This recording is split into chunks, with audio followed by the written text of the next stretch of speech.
Call the meeting to order. Please call the roll. Dr. Williamson? Yes. Mr. Majors? Yes. Mr. Allen? Yes. Mr. Denton? Yes. Ms. Kelly? Yes. The next item is the moment of silence to be led by our board vice president. Thank you. As we begin this meeting, let us pause for a 60-second moment of silence to reflect, meditate, pray, or engage in any other silent activity.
Thank you. Our next item on the agenda is the Pledge of Allegiance to be led by Skylar Means, a senior at the Broken Arrow Academy. Stand, salute, pledge. Pledge allegiance to the flag of the United States of America and to the republic for which it stands, one nation, under God, indivisible, with liberty and justice for all.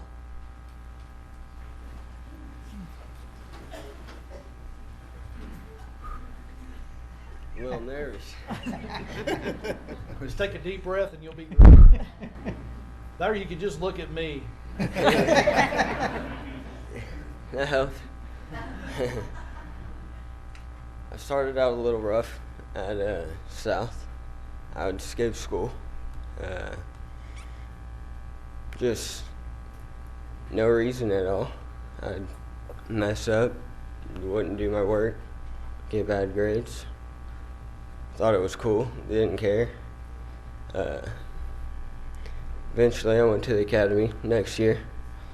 They helped me out a lot. And then one day I just woke up, didn't want to do it no more. Kind of thought I should go work. Maybe working's the way to go. Didn't really work out that good. So that didn't work out for you very No, well. I did constructions for 2 years. Did a lot of AC, plumbing, just anything.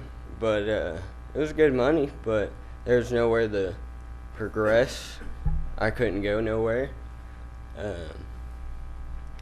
So really, one day I thought, man, I might need to get, a diploma or GED. I tried doing GED and that was actually pretty hard. There was no way. It's not as easy as they say, huh? No, you go to those classes and they teach you English and math, but you don't have science or history. You got to still do that. Right.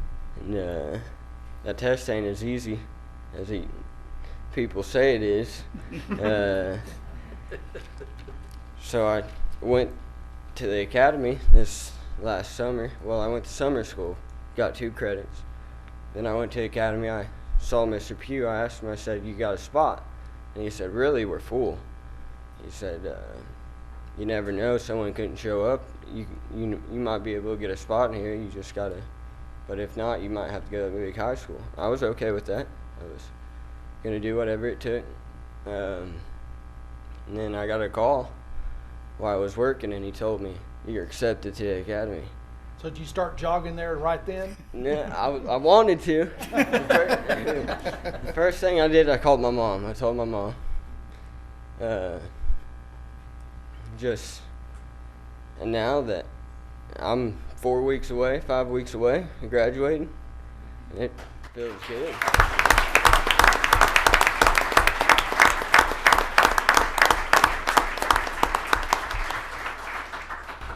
And honestly, I couldn't do it without the academy teachers. They've been big help. We appreciate all that you've done and your perseverance. You know, it's one of those things that, and by the way, we'll pretend they're not out there, but I will tell you that last month there was nobody out there. So if you'd have come last month, you'd have just been talking to me. Yeah. So we're really proud of you. You know, it always means a lot to us when we have a student that comes here and talks to us from the heart and talks to us about what, you know, the programs that we've done and the programs that you've been able to be in, and really the teachers and staff that really have helped you. So I'm really proud of you. I'm proud of you. I mean, you've definitely taken the harder route. Yeah. But I will Thank tell you you. that it's going to pay off at the end, and I hope that I get to shake your hand at graduation. We've got lots of people that you have to shake their hand. By the way, if you open the diploma cover that's not in there, you have to come back and get it later. Yeah. But we pretend really well, and but I will tell you that we're proud of you. Thank Very you. proud of you. Anything else that you can think of that you'd like to? Any teachers or staff? How about your parents? Are they here tonight? Yeah, right here. Why don't you introduce your My parents mom, to us?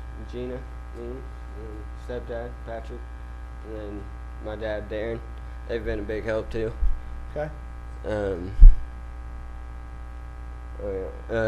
I've done a lot of online classes. I've done 8 E2020 classes this year. Okay. Because whenever I started the academy, I was 20 credits. Wow. So how long is it taking you to get all of those? I've just been there this year only. Wow. Good for you. It's good for you. Well, we're proud of you.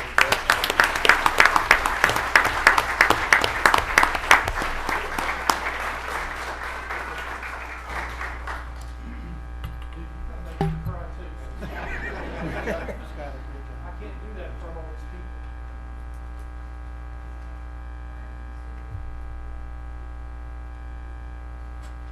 You can come on up. Why don't you take a picture with him? I bet he'd love that. Let me see your phone.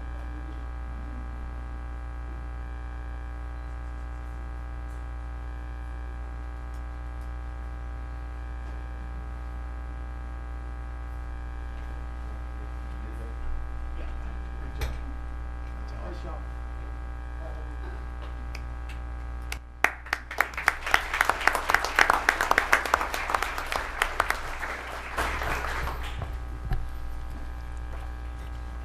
Next item on the agenda is the formal adoption of the agenda. I have not had any items brought to my attention, so I would entertain a motion to formally adopt. Recommend approval. Second. We have a motion and second to formally adopt the agenda. Please call the roll. I jumped, hold on.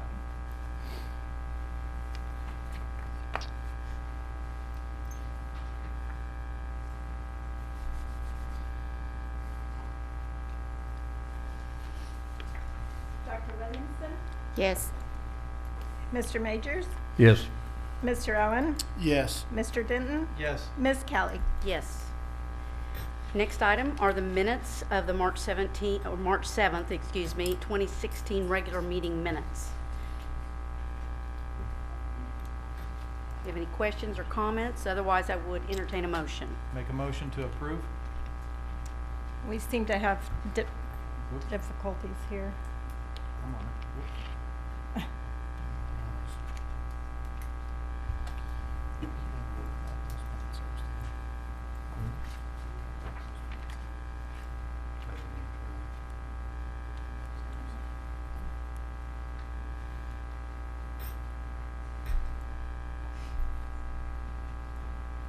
Okay, could you repeat that, please? Who made the motion?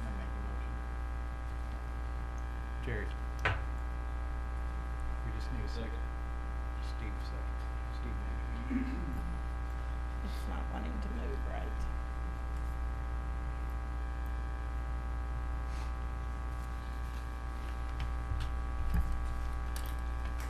Ms. Stites, do we want to do it manually? Yeah. we Okay, will. let's go ahead and do it manually then. We have a motion and second to approve the March 7th, 2016 regular meeting minutes. Please call the roll. Dr. Williamson, Abstain. Mr. Majors, Yes. Mr. Allen, Yes. Mr. Denton, Yes. Ms. Kelly. Yes. The next item is under Summary of Awards and Achievements. Yes, Madam President, members of the board, it's my distinct honor tonight to give you a few recognitions or people that I would like to recognize in the audience tonight. Our first one is a recognition, really, of our finance department. The district received a letter from GFOA, which is the Government Finance Officers. Dr. Menon, Yes. may I just stop you for a moment? We're I'm number ahead. 6, aren't I? We're ahead, yes. All right, I'm ready to get this thing Miss- over with tonight. Miss- Let's go. Miss Shannon Turner. You're backing up if you're not with me. We ought to make Miss Turner go last because she didn't get up here in front of me. How red is her face right now? You know what? I'm going to keep going because that's the most laughs I've had in years. Go ahead. Miss Turner, I apologize to you. No, that's okay. Go ahead. Dr. Mendenhall, President Kelly, members of the board, I am so excited to introduce and recognize tonight the first robotics team of Broken Arrow High School. If I could get you guys to come on in. It might take them just a minute to get in. They have their robot with them that they wanted to show you. And we wanted to brag on them just a little bit. This is the first year that we have had the first robotics team back in Broken Arrow. We had about 15 kids all together. I don't think they could all be here tonight, but we had all of them participate in some way. And as you can see, this is the robot that they built. They took all year long to do it. We were fortunate enough that we funded this program completely outside of the district through fundraising, donations, lots of grants, things like that. So that was wonderful. On March 24th, they went to their first regional competition. There were 61 teams, and out of the 61 teams, they got 10th place overall, which that's from all over the country. There were 2 from Mexico. So we're talking about veteran teams here, and they got 10th place, which was absolutely astounding.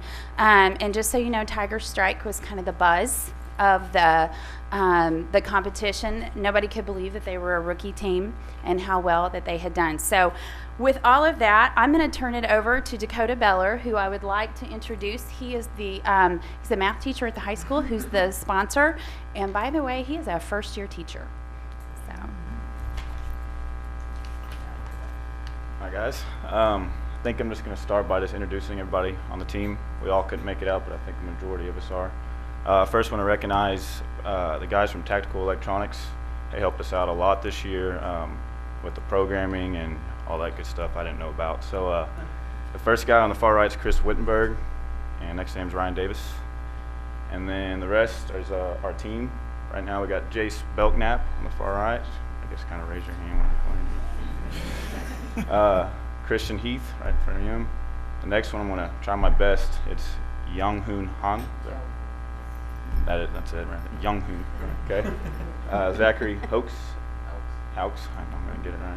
EJ Hardwick. Jace Belknap. Jonathan Slater. All right, so Noah Fowler. And Robert Stumbo. Okay. And it was just very exciting this year to go out and be a rookie team and place top 10. We got top rookie seed award and the best or the judges award. So I guess if you guys want to pass those, probably pass them around somewhere. Yes. Okay. So then the robot. I don't know if we wanted to show it off a little bit or you want to drive it or anything. Oh, okay. Well, anyway, that was our robot, and yeah, like she said, we were like the big buzz around the competition, just being that rookie team, and we actually were in second and third place for like a majority of the competition. Bailey Ellis, another one that's just coming in right now. So I guess that's. I'd like to take this opportunity, certainly on behalf of the Board of Education, to thank all of you. I know that this is a program that's been instituted again, but certainly it takes Tactical Electronics and individuals such as yourself and all of you on the team to make this a successful process. And certainly in the future, we look to see us continue to improve our placing there at the competition. So thank you so much. Good job, guys.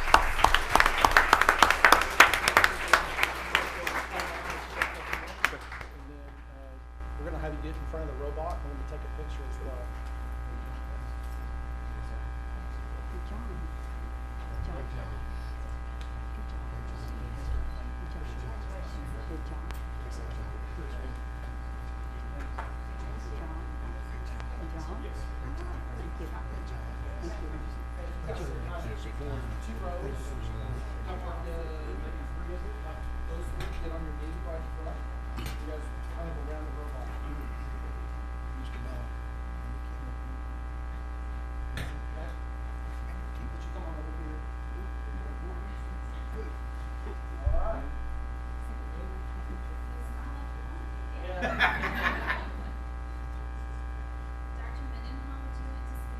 You know, I've already taken their time. Did you make it to that?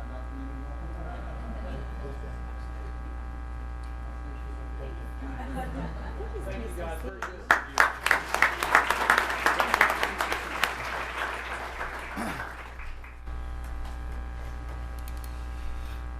Great job, guys.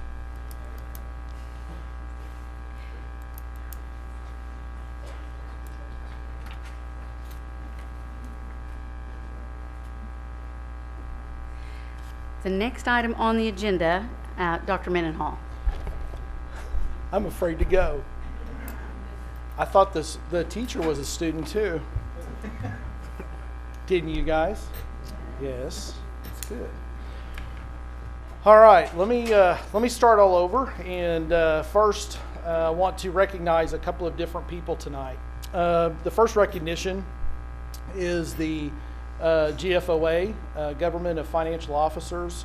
Really, what happened was we received a letter from this association that stating that our CAFR, which is a comprehensive annual financial report for the fiscal year ending June 30th, 2015, qualifies for a Certificate of Achievement for Excellence in Financial Reporting. The Certificate of Achievement is the highest form of recognition in governmental accounting in financial reporting, and its attainment represents the significant accomplishment by a government and its management. I will tell you, and I've said this to you before, but there's only two, maybe three now, I think, school districts in the state of Oklahoma that even attempt to do this. It's a very, very difficult process, and it's a process that really helps you, but it also is one of those that takes a lot of time. So very transparent. It's something that is you're able to get online and be able to look at what we've filed. I would like to recognize not only Mr. Thompson, but also his staff. I know Natalie Enif does a lot of work on it. Who else would you like to? Is there other people in the room? Donna? Okay.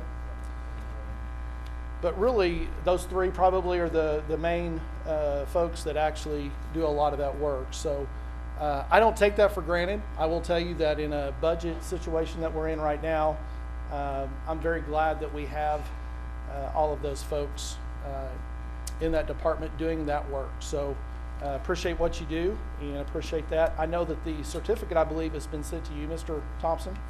And so we will post that, frame that in our financial area, and make sure that everybody's able to see that. So thank you for what you do.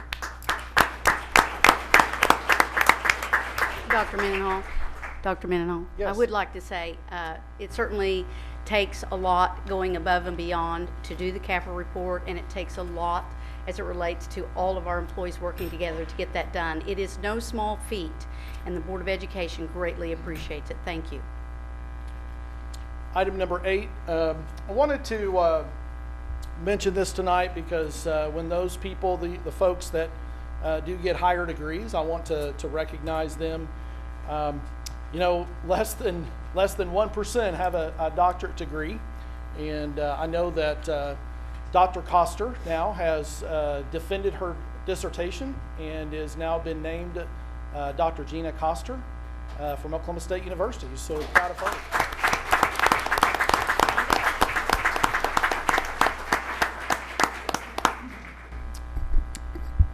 Okay, to the employment, I wanted to first talk a little bit about processes. Both Centennial and Oliver employments, the principals at both of those sites resigned, basically actually let us know they were finishing out the year, but they would not be returning for next year. At Centennial, we actually had Mr. Kinzer. Kenny Kinzer has been there for quite some time. Actually, I believe this is his third year, and he's been in the district for a while, was a teacher, and then became an administrator, and very proud of the work that he has done. But he is moving out of state, and when telling us this, we felt like that we needed to post the position and make sure that we got a broad candidate pool. Did the same thing. We had a candidate or a principal at Oliver Middle School, Jill Whitaker. Her family is also moving out of state, and she also let us know that early enough that we could actually post that position, and both had committees to do both of those positions. So tonight I'm very, very pleased that we have really started to grow our own, and very proud of this process.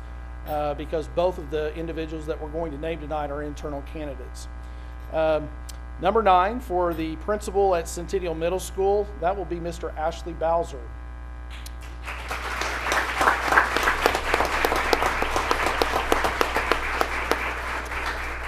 Mr. Bowser spent the first 13 years in education, actively coaching speech and debate.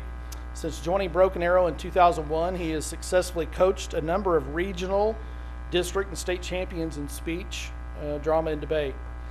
He holds a Bachelor's of Arts in Education and Communications from the University of Central Oklahoma, a Master's in Education School Administration from Northeastern State University, and would like to congratulate him and make that recommendation. Actually, why don't we make that recommendation to you, and then I'll have him introduce his family. I would entertain a motion. Recommend approval. Second. We have a motion and second to approve the offer of employment to Ashley Bowser to serve as the principal at Centennial Middle School, with such employment subject to a mutually acceptable and fully executed written contract of employment. Please call the roll. Dr. Williamson? Yes. Mr. Majors? Yes. Mr. Allen? Yes. Mr. Denton? Yes. Ms. Kelly? Yes. Mr. Bowser, could you introduce your family to us? So I have my wife Amanda, you might know. Graham, who's the first grader at Oakcrest, and then little Marshall, who's hiding, will be a pre-K at Kiker after pre-K. All right, we're glad to have you, and glad to have you at Centennial.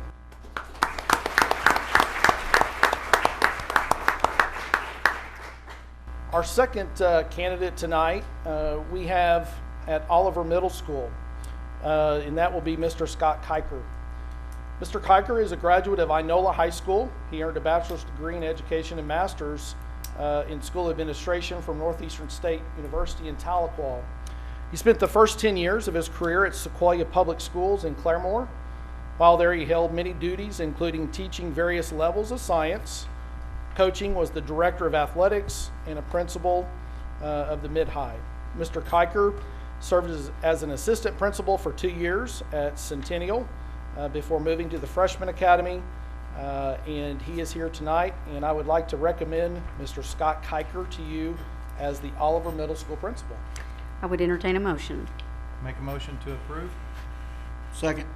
We have a motion and second to approve the offer of employment to Scott Kiker to serve as principal at Oliver Middle School, with such employment subject to a mutually acceptable and fully executed written contract of employment. Please call the roll. Dr. Williamson? Yes. Mr. Majors? Yes. Mr. Allen? Yes. Mr. Denton? Yes. Ms. Kelly? Yes. All right, Mr. Kiker, could you introduce who you have with us tonight?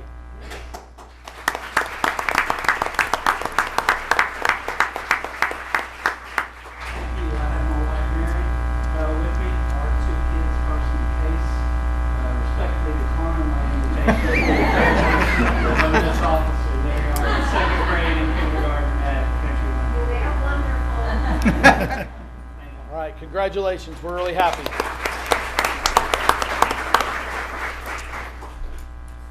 Okay, item number 11. This is to hire a new principal at Country Lane Primary. And I will tell you that it's so interesting as we make some of the changes that we've made in our district.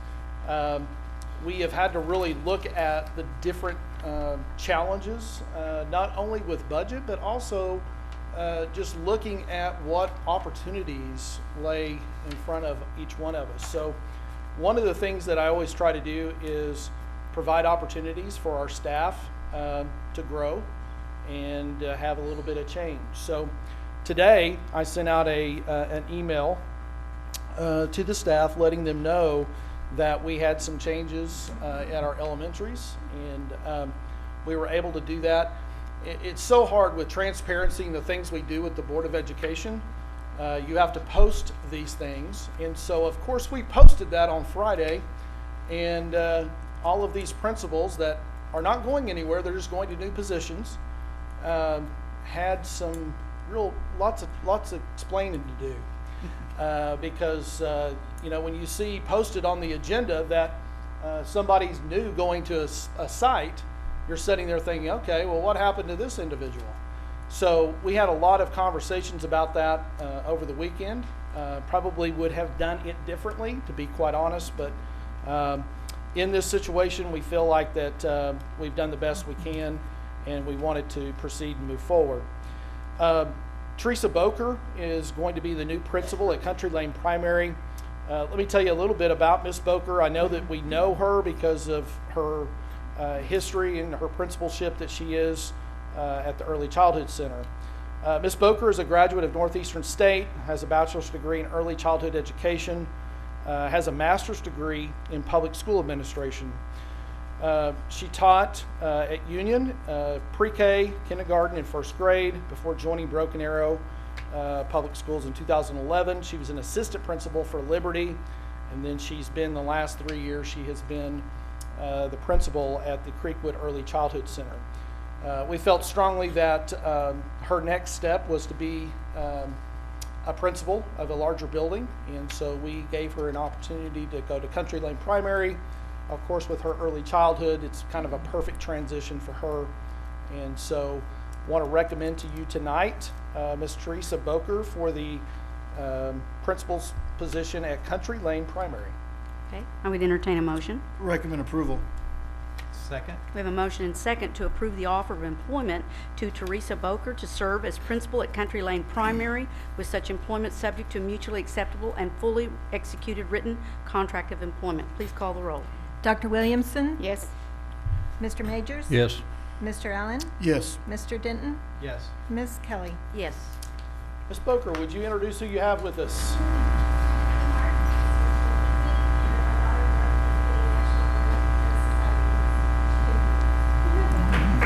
Glad to have you.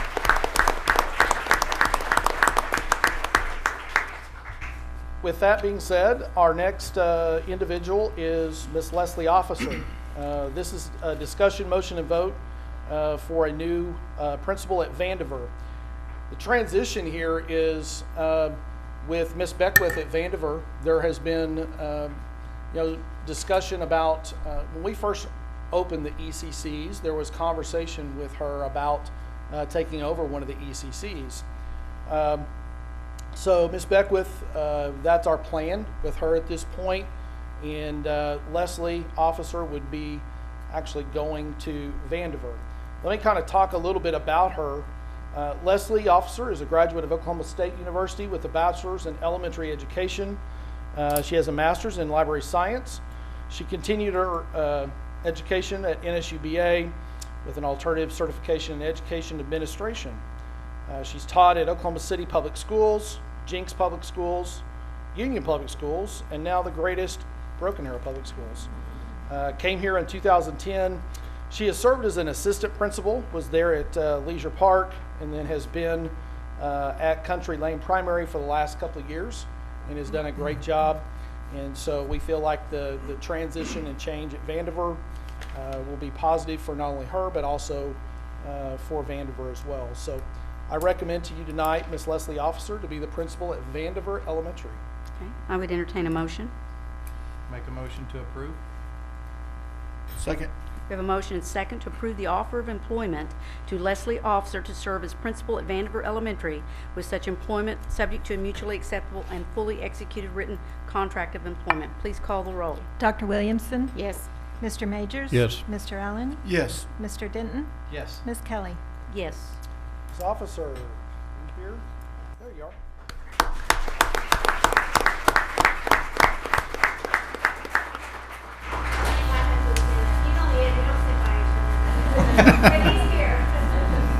All right, we're glad to have you at Vandiver. The last recommendation tonight is for the Creekwood Early Childhood Center. And this is Miss Vikki Beckwith, sorry. Miss Beckwith she was a graduate of Stillwater High School. Won't tell you when. She earned her Bachelor's of Science degree in elementary education from Oklahoma State and received her master's degree in counseling and administration from Northeastern. Prior to coming to Broken Arrow, Ms. Beckwith began her career as a fourth grade teacher in Peggs, Oklahoma, and taught both pre-K and first grade at South Park Christian School in Tulsa. Her career in Broken Arrow began as a full-time substitute. She has since taught first, third, and fourth grades and served as a school counselor for 7 years. Prior to becoming an administrator. She has served as Vandiver's principal since 1992. She told me this would be her 22nd or 23rd year at Vandiver, and we actually had a chance to talk with her staff today, and even though there was a lot of Kleenex, it was a happy time for her. She's very, very excited about the opportunity. She couldn't be with us tonight, but I wanted to make sure that we made the recommendation. So tonight, we recommend Miss Vikki Beckwith to you as the principal at Creekwood Early Childhood Center. I would entertain a motion. Recommend approval. Second? We have a motion and second to offer employment to Vikki Beckwith to serve as principal at Creekwood Early Childhood Center, with such employment subject to a mutually acceptable and fully executed written contract of employment. Please call the roll. Dr. Williamson? Yes. Mr. Majors? Yes. Mr. Allen? Yes. Mr. Denton? Yes. Ms. Kelly? Yes. Thank you. Thank you. Next item are the comments from the public. Seeing that we do not have any, we're going to move to the next item, which is the reports to the Board of Education. The first item, number 15, Dr. Janet Dunlop. He's a little taller than me, so I have to move this thing down. Good evening, President Kelly, Dr. Mendenhall, members of the board. I'm going to quickly run through the legislation that is still active, knowing that this week is the deadline where these bills must be through the opposite chamber. But we have a lot of things going on in legislation now. We're seeing a lot more movement. I think some of it is of course some pressure some of our legislators are feeling to get some things done with our budget being where it is. And also I think we're getting ready to see a lot of changes in our legislation, seeing that we've had over 30 educators file to run for office this time. So that's a good thing. Okay, the first piece of legislation, these are active Senate bills. Senate Bill 1431 is by Senator Smalley. And this is a reaction to the ESSA, which replaced No Child Left Behind. And basically, this is a first step. What we have to do is we have to remove all language of No Child Left Behind from our current laws and replace that with ESSA language. That's what this does.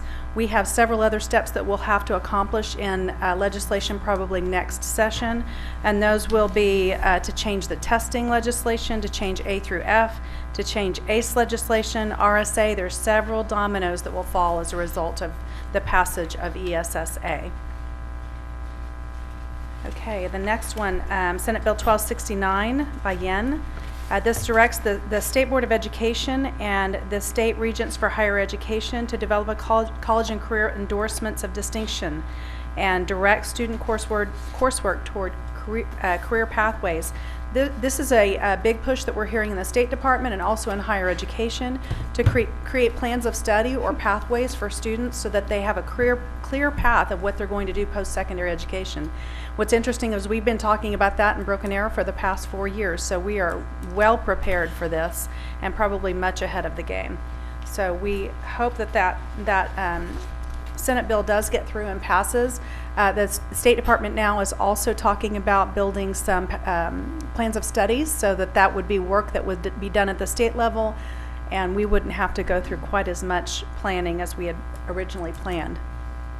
The next one, the active Senate bill, is Senate Bill 1105 by John Ford, and this allows students who have been denied a standard diploma in a school district to re-enroll, but they do not have to attend a 6-hour day. This is huge for our students. We have a lot of students who want to return, finish up those last few courses so they can get their diploma, but giving up an entire day and enrolling in 6 classes if they only need 1 or 2 credits is very difficult. This has been sent to the governor for her approval, so we fully expect that she will sign this.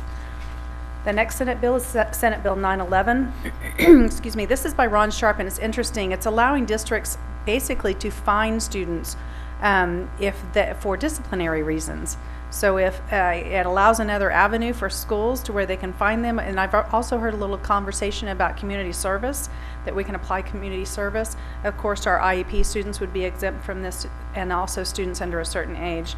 This passed the Senate floor, but it's been sent back to the Senate and after House amendments. So it will be interesting to see if that one passes.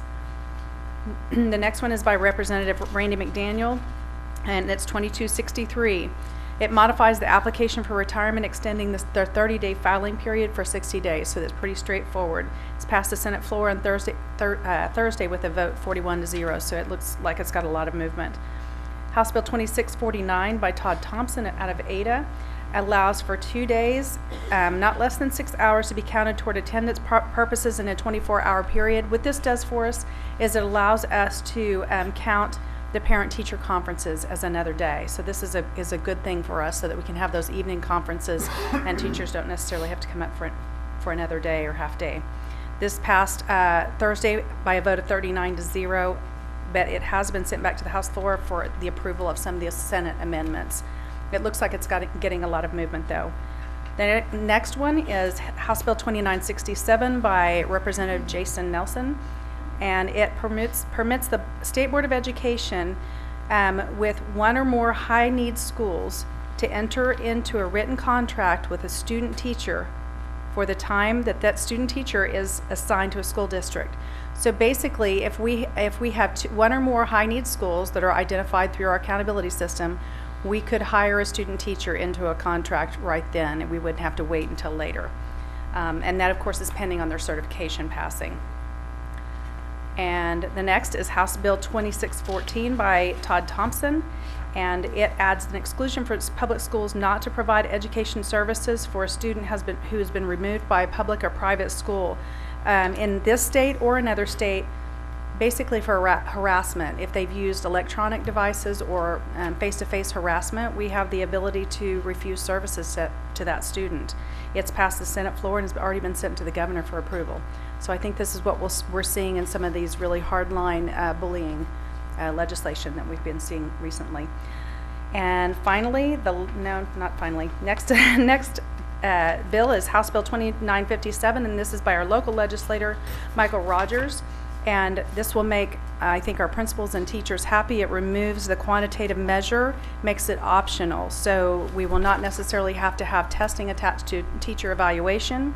It allows flexibility. Districts can choose to do it or not if they're already implementing that. It's being heard on the Senate floor this week.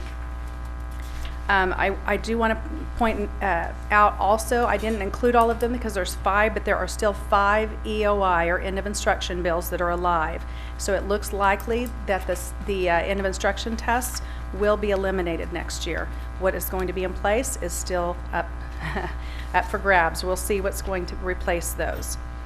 And the last 2, Representative Martin, House Bill 3115, modifies the definition of textbooks and allows us to include technology-based equipment. So this is a positive for Broken Arrow if it passes, because we can use that funding possibly in the future to augment our one-to-one initiative. And finally, Senate Bill 1380 by Senator Ford modifies graduation requirements and expands the list of laboratory science competencies. It also reduces the number of fine arts units required and adds a computer education. So he's basically just rearranging some of the graduation requirements that are required by the state level. Not sure what was the impetus of this, but it has been discussed in the House Rules Committee on April 13th. They've decided to strike the title, so it's eligible to be heard on the House floor, but there's probably going to be significant changes in it since the title has been stricken. Dr. Dunlap, I did want to ask you one question. As you and others of our representatives attend the state legislature, the legislative process as a whole, do you find that our representatives in Broken Arrow reach out to our local leaders to inform their decision making prior to taking a vote? Michael Rogers has been very responsive to us. I hear from him almost every day regarding some of the bills. Can I say that they always vote the way that we recommend? No, but that's not necessarily their job. Their job is to represent their constituency. So Michael Rogers has reached out a lot. Well, and I appreciate that very much. It's certainly not to put anyone on the spot. What I'm trying to ascertain is whether or not our representatives reach out to our local leaders. We have some very good leaders who attend and go to the Capitol regularly, and I would think that certainly they would make themselves available to get some insight, not necessarily agree with us. That was my question. Absolutely. Yes, Dr. Dunlap, I noticed there were no funding bills addressing school funding that you gave us in an update. That's because it is also very up in the air. I'm sure you heard the announcement from the governor's office this week of what she is working on. Honestly, the best solutions that I've heard are from one of our pretty local legislators. Mike Mazie has proposed some ideas of how we might be able to augment our budget. If you get on his website, you can see what he's proposing, but one of the most promising ones is he's talking about the roads project. And if you've looked at the roads projects, about $480 million went into that this year. The way it's written, each year that increases. So next year it was proposed to be around 570, somewhere around that 570. So he's proposing let's cap it at a little lower than this year's amount and instead pull that money to put back in education where we really desperately need it right now. Is that looked at as a long-term solution or a short-term solution? Honestly, I can't answer that, how he's looking at that or how they're looking at it. It would probably be a short-term solution for right now. But obviously, by what you showed us, there's no, and I'm not putting you on the spot. Yeah, I don't see any great solutions here right now. New revenue streams being created, any taxes being sunset? And the other thing that Mike Mazie suggested is that we really look at, instead we dismantle our budget as it is now, and we look at some of those off-the-top tax credits, because that's what's killing us. I mean, it's all this money off the top, whereas the legislature only ends up with a small portion of the overall budget in which they can try to appropriate funds to everyone who needs. Well, we need to look at each one of those line items and determine whether that's something that's even really needed anymore. A lot of that money sits in funds and just continues to build, whereas that could be reallocated if it's not needed. Thank you. You're welcome. The next item is Mr. Bob Talamayo.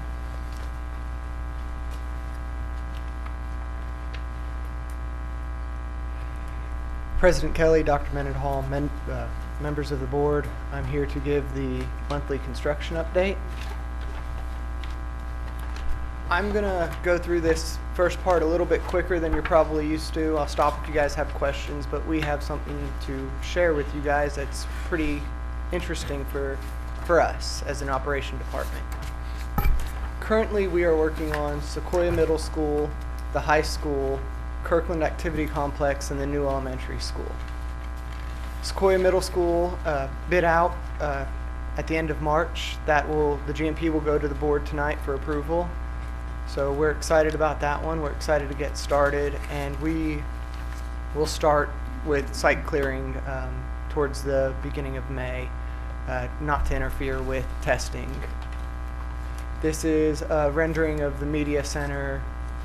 This is the back entryway and storm shelter. And then this is a draft of what the high school addition will look like. We're proposing to do a classroom addition to connect the main building to the field house. It's really one of the most cost-effective places for us to build because of underground utilities. And then this will be what it looks like coming from that back parking lot. Kirkland Activity Complex, we're still working on the master plan. We've started some programming meetings. We've met with various groups to start master planning, to figure out what we ultimately want out there. We are trying to master plan through phase 4 of this bond and maybe look at a couple other things past that. So we're trying to be extra careful and make sure we have everything, all our ducks in a row. Now, for sort of the fun thing, Elementary School 15, we bid that out. It's GMP, will go to you guys tonight. But what's even more fun for us is that our architect, Mr. Terry Menon, with GH2 Architects, has met with our manufacturing class at the high school. Miss Shannon Turner has volunteered their 3D printer, and we have 3D printed the new elementary school. Our students have 3D printed the new elementary school. And I have some of those here for you guys to look at. This is a front elevation of the school. This is a full-scale model.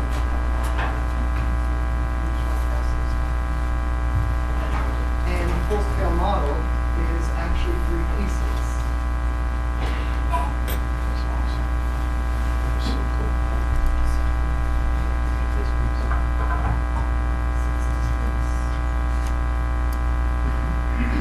So our students did this. Mr. Menon actually taught some classes out there. Everybody asks, why don't we get stuff? You know, you see those movies with full-scale models built. They're very costly. But because of our partnership with TTC, Miss Turner's partnership really with TTC, and GH2 volunteering Terry's time, it was a learning situation for our students, and they got some real-world application on what they can do with 3D printers. So this was, all in all, a great opportunity for our kids. It was a way for us as an operations department to give back to the students. So we were pretty proud of this accomplishment.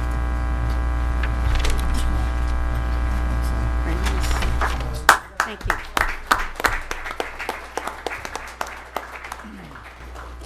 Thank you, Mr. Ptolemayo.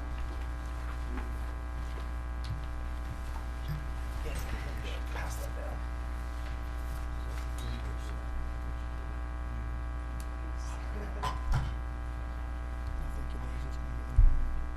We can actually see the gym inside the gym floor. I just like the classroom. Yeah. It was so cool. Looks like that's that parking lot again. It's just past. Yeah. This is that parking lot. And that's the south end.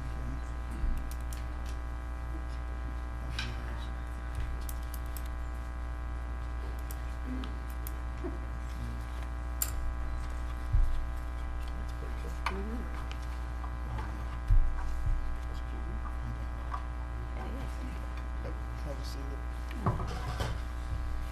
Let's go. Let's give us something to do. Just a second. Yes.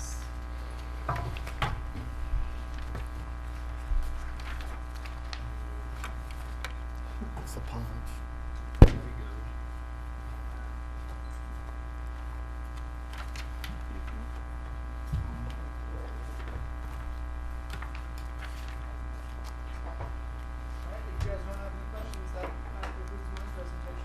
Thank you. Thank you. All right, the next item on the agenda is the general consent agenda items, items 17 through 78. At this time, I've not had any questions. Certainly, if you have any questions right now at this point in time, I would entertain those. If not, I would entertain a motion on the general consent. I recommend approval.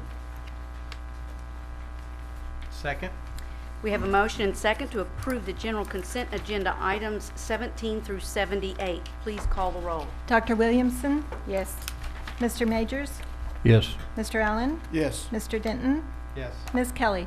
Yes.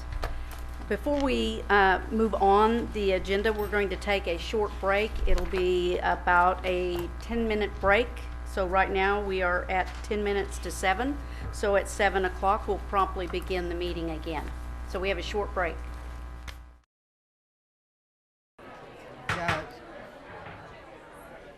We're going to resume the meeting. The next item on the agenda, under Superintendent, Get them.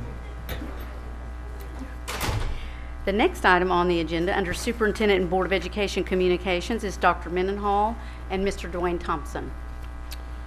All right, good evening. I probably, this is the item that we have really spent a lot of time to really get ready for this board meeting.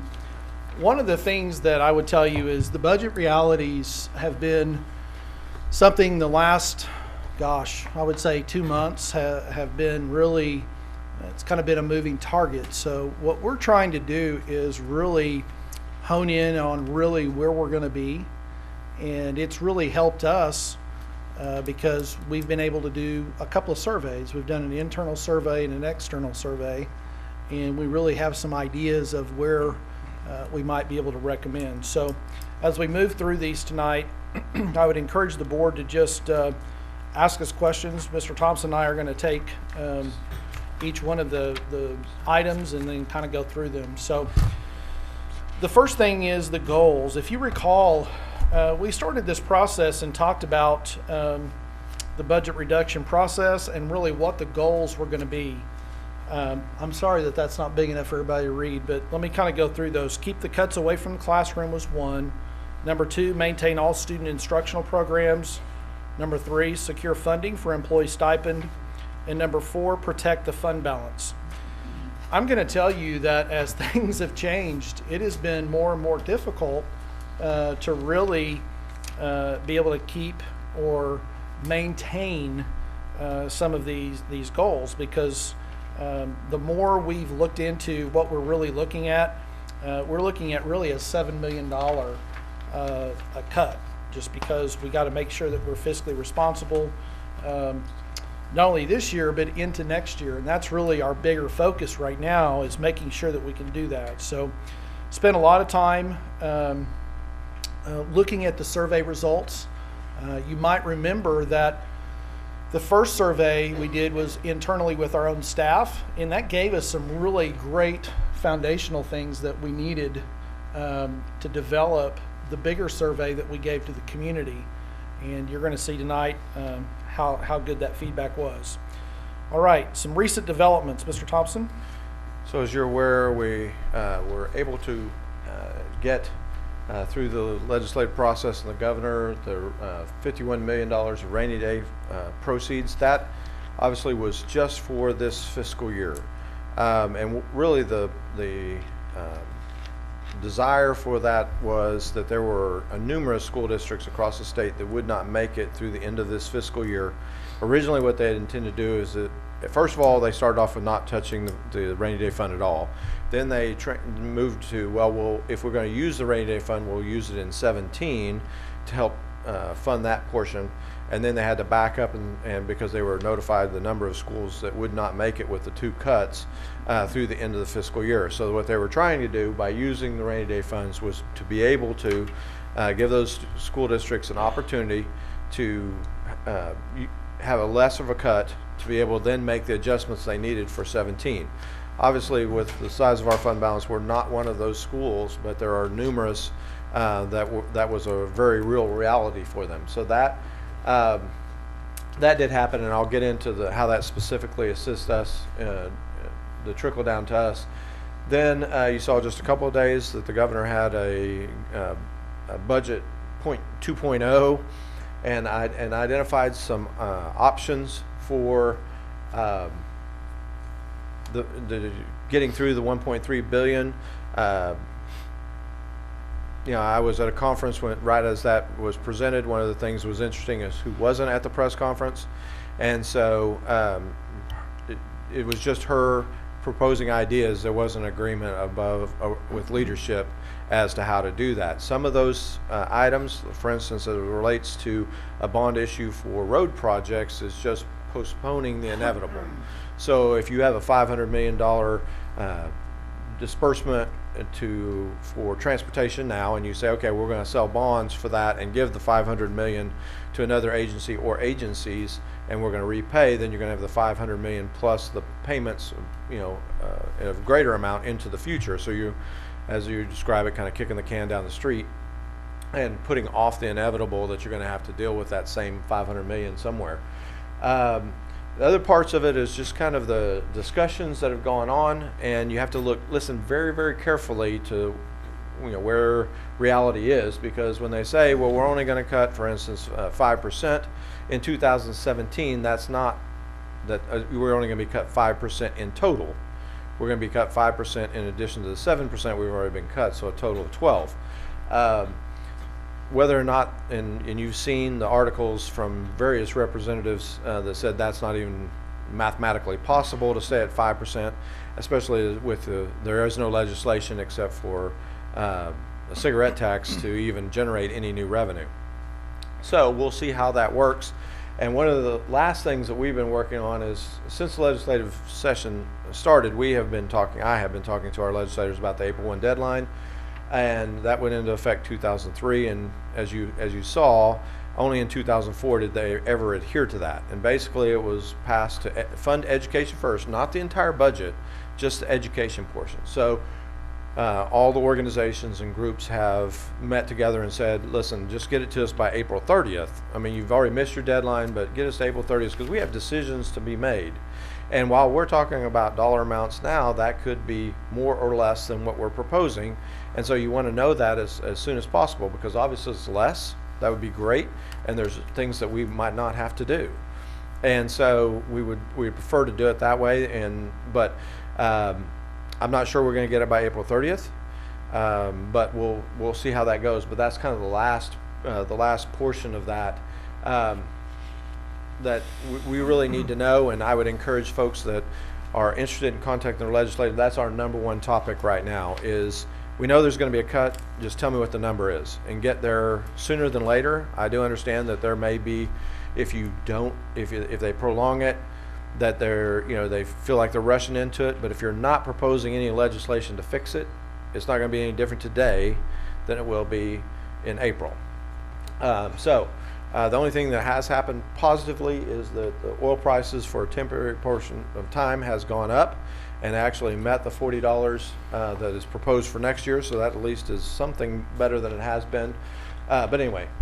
Okay, so our cuts, we had already talked to you that we'd been cut with the 7% at $2.8 million. Let's go back one. We had been cut back at $2.8 million with the rainy day funds that came in. Our portion of that was $1.3 million. So out of the $51 million, our cut of that was the $1.3 million. So to date, we're down the 1.57 number.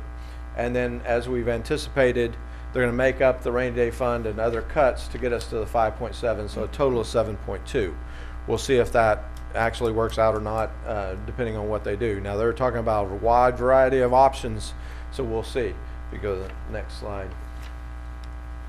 So when we look at this, what have we done? We've made a few reductions already in this fiscal year, but everything, so we were down $1.5 million, and we've cut 1.3 or almost one, or I'm sorry, 300,000, almost 400,000. So everything above that just comes out of our fund balance for this fiscal year, and obviously we at 14% we can weather that, but that would then we'd make the necessary cuts to make up for that into the next year. So go ahead. How will the future cuts be determined? We're going to look at the minimal amount of impact to the classroom. I mean, that's always been talked about. Reducing positions through retirement and resignations. We are receiving those, so attrition is really the idea. The thought process behind that is it's not necessarily if we have someone retire in a certain position, it may wind up trickling to another one, but you could maybe cut that position. So we're doing our very best to kind of look at all those arrangements and movements. Evaluate costs in all departments for areas of potential savings. We've been doing that. And then we felt like that it was very important to get not only our staff, but also patron feedback. Our current budget allocation, I'll let Mr. Thompson kind of talk about how that works. Yeah, currently, and this was part of the survey that we did of the community. Our current budget is 114 million.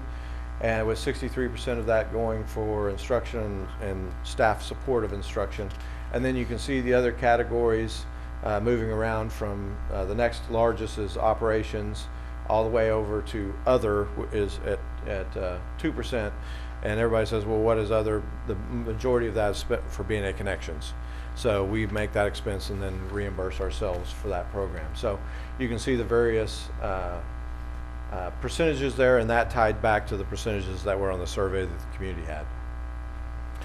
On the next slide, it talks a lot about the areas of reduction, and I've had a lot of questions about how did you come up with the ones that were actually put on the survey. What happened was we took the information that we received from our staff, and that's really how we formulated the 15 items that were put out there. And basically what happened was we asked everyone to rank 1 through 15, 1 being the one that they would be the first one to cut, 15 being the last thing that we cut. So let me kind of briefly go through those, and then I'll share with you the rankings in following pages. Eliminate the returning employee stipend is $2.5 million. Increase class size by an average of 2 students, which is $2 million. Increase class size by an average of 1 student, which was $1 million. Reduce central office, $1 million. Reduce instructional programs, $850,000. Reduce support staffs, $570,000. Charge $50 annually for transportation. Reduce utility costs by 10%, $300,000. Reduce staff travel by 50%, $250,000. Reduce textbook expenditures, $250,000. Reduce transportation costs by $240,000. Reduce co-curricular programs by $200,000. Reduce site administration, $150,000. Reduce printing costs by 50%, $110,000. And eliminating field trips at $80,000. All of those items added up to $9.8 million. Now, we know that we weren't going to take all of them, but we were going to take some of them to get to that $7 million mark. So that was kind of the process that we went through to see how that was going to play out. Now, the interesting thing about this is the feedback that we received, the employee survey, which was given in March. 60% of the employees participated. There were 1,508 respondents. So further evaluation of the potential budget reduction items were done, and we put those together and came up with the 15. The community survey was then put out, and we put it out for a very finite time. I think we put it out on a Thursday and we closed it on a Thursday, so we did it for a full 7 days. More than 3,136 completed the survey, and 75% of them were parents. Now, they could have checked that they were a parent and a staff member, which was fine, but we thought that was pretty significant that parents actually ranked this. And before we kind of go through the slides of what ranked and how they ranked, I will tell you that as a cabinet, as a superintendent, I was really surprised at the rankings. I really was. I thought there were certain things that would be higher than others. So these were the rankings, and we're going to go through those, kind of give you an idea of what that was. Okay, so we did the items ranked 1 through 5, and so the one that was picked as the highest or the number 1 to cut would be staff travel, then utility costs, printing, and central office, and then rounded out the top 5 was field trips. Now those 5 priorities were $1,740,000. So we're still ways from our goal. As Dr. Menon mentioned, I would have anticipated the central office would have been higher, but it came in at the 4th suggestion.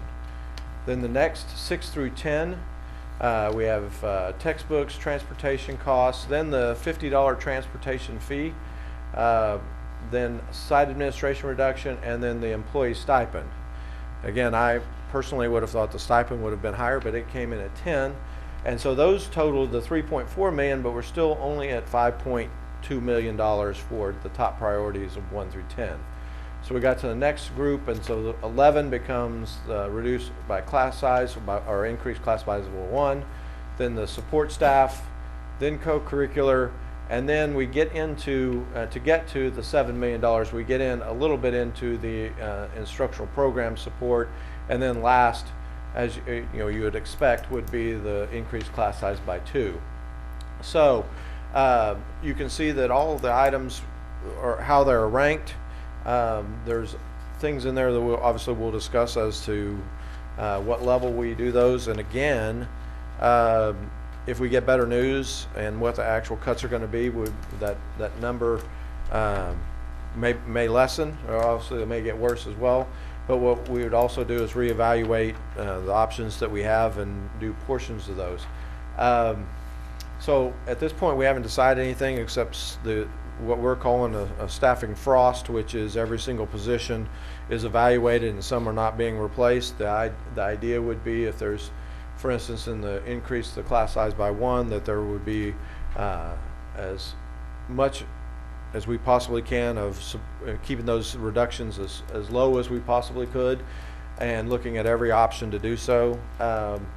So I don't know if you have any questions about that, and Dr. Menon may have some closing comments, but that was the result of the survey. Mr. Thompson, I saw that, I know the newspaper isn't necessarily the whole picture at times, but I know there was some information relative to what the budget reduction will be over this year to next year, and I know you said 12%, potentially. Of course, we don't know actually what it will be, but do you believe that it will go, I know you don't have a crystal ball, okay, but based on what you know about budget, do you feel it will go higher than 12%? The amount that we are projecting is the number that generally most districts are using, which is $200 per weighted ADM. And as a percentage, that is actually 15%. So, but that's every organization, every person that we have conversations with is saying that's the number you should utilize.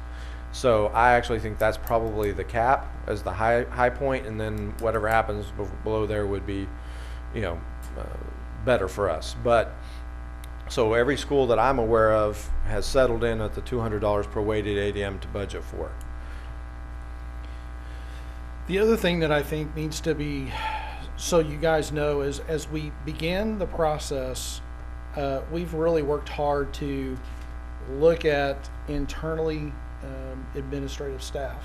So tonight you observed, voted on some of the first dominoes that we will start with as far as placing principals and placing people. Because I think we've got to start in this facility and start with our administration to make sure that we're doing the appropriate thing and cutting the appropriate amount before we go into affecting the classroom. So, the other thing that's really struck me as very difficult is that it's the programs that we set and we look at. For instance, we have programs like our co-curricular programs, but specifically the ones with STEM, the ones that we've started, and you have that transition. Do you continue down that path, or do you do you back off of that because of the budget? Because the reality is that we have 5 elementary STEM teachers, and yes, we could put them back in the classroom to lower class size, but then at the elementary level, we have to do something to actually give our kids opportunities for STEM. Well, you could say, well, let's look at the curriculum piece and actually push it into the curriculum through science. That's an option. But I will tell you that those are the decisions that aren't easy to make. They're very, very difficult, but yet I can't look at a teacher and say, well, yeah, your class sizes went up, but we've got teachers in other roles. I just think that's a tough, difficult situation to be in. You know, and as we proceed, I think that's the thing that you guys need to know is that we look at every single situation. I mean, it's the first time that I can remember in this role as the superintendent that it doesn't matter what position it is or what job it is, it's actually coming to the cabinet table to be talked about.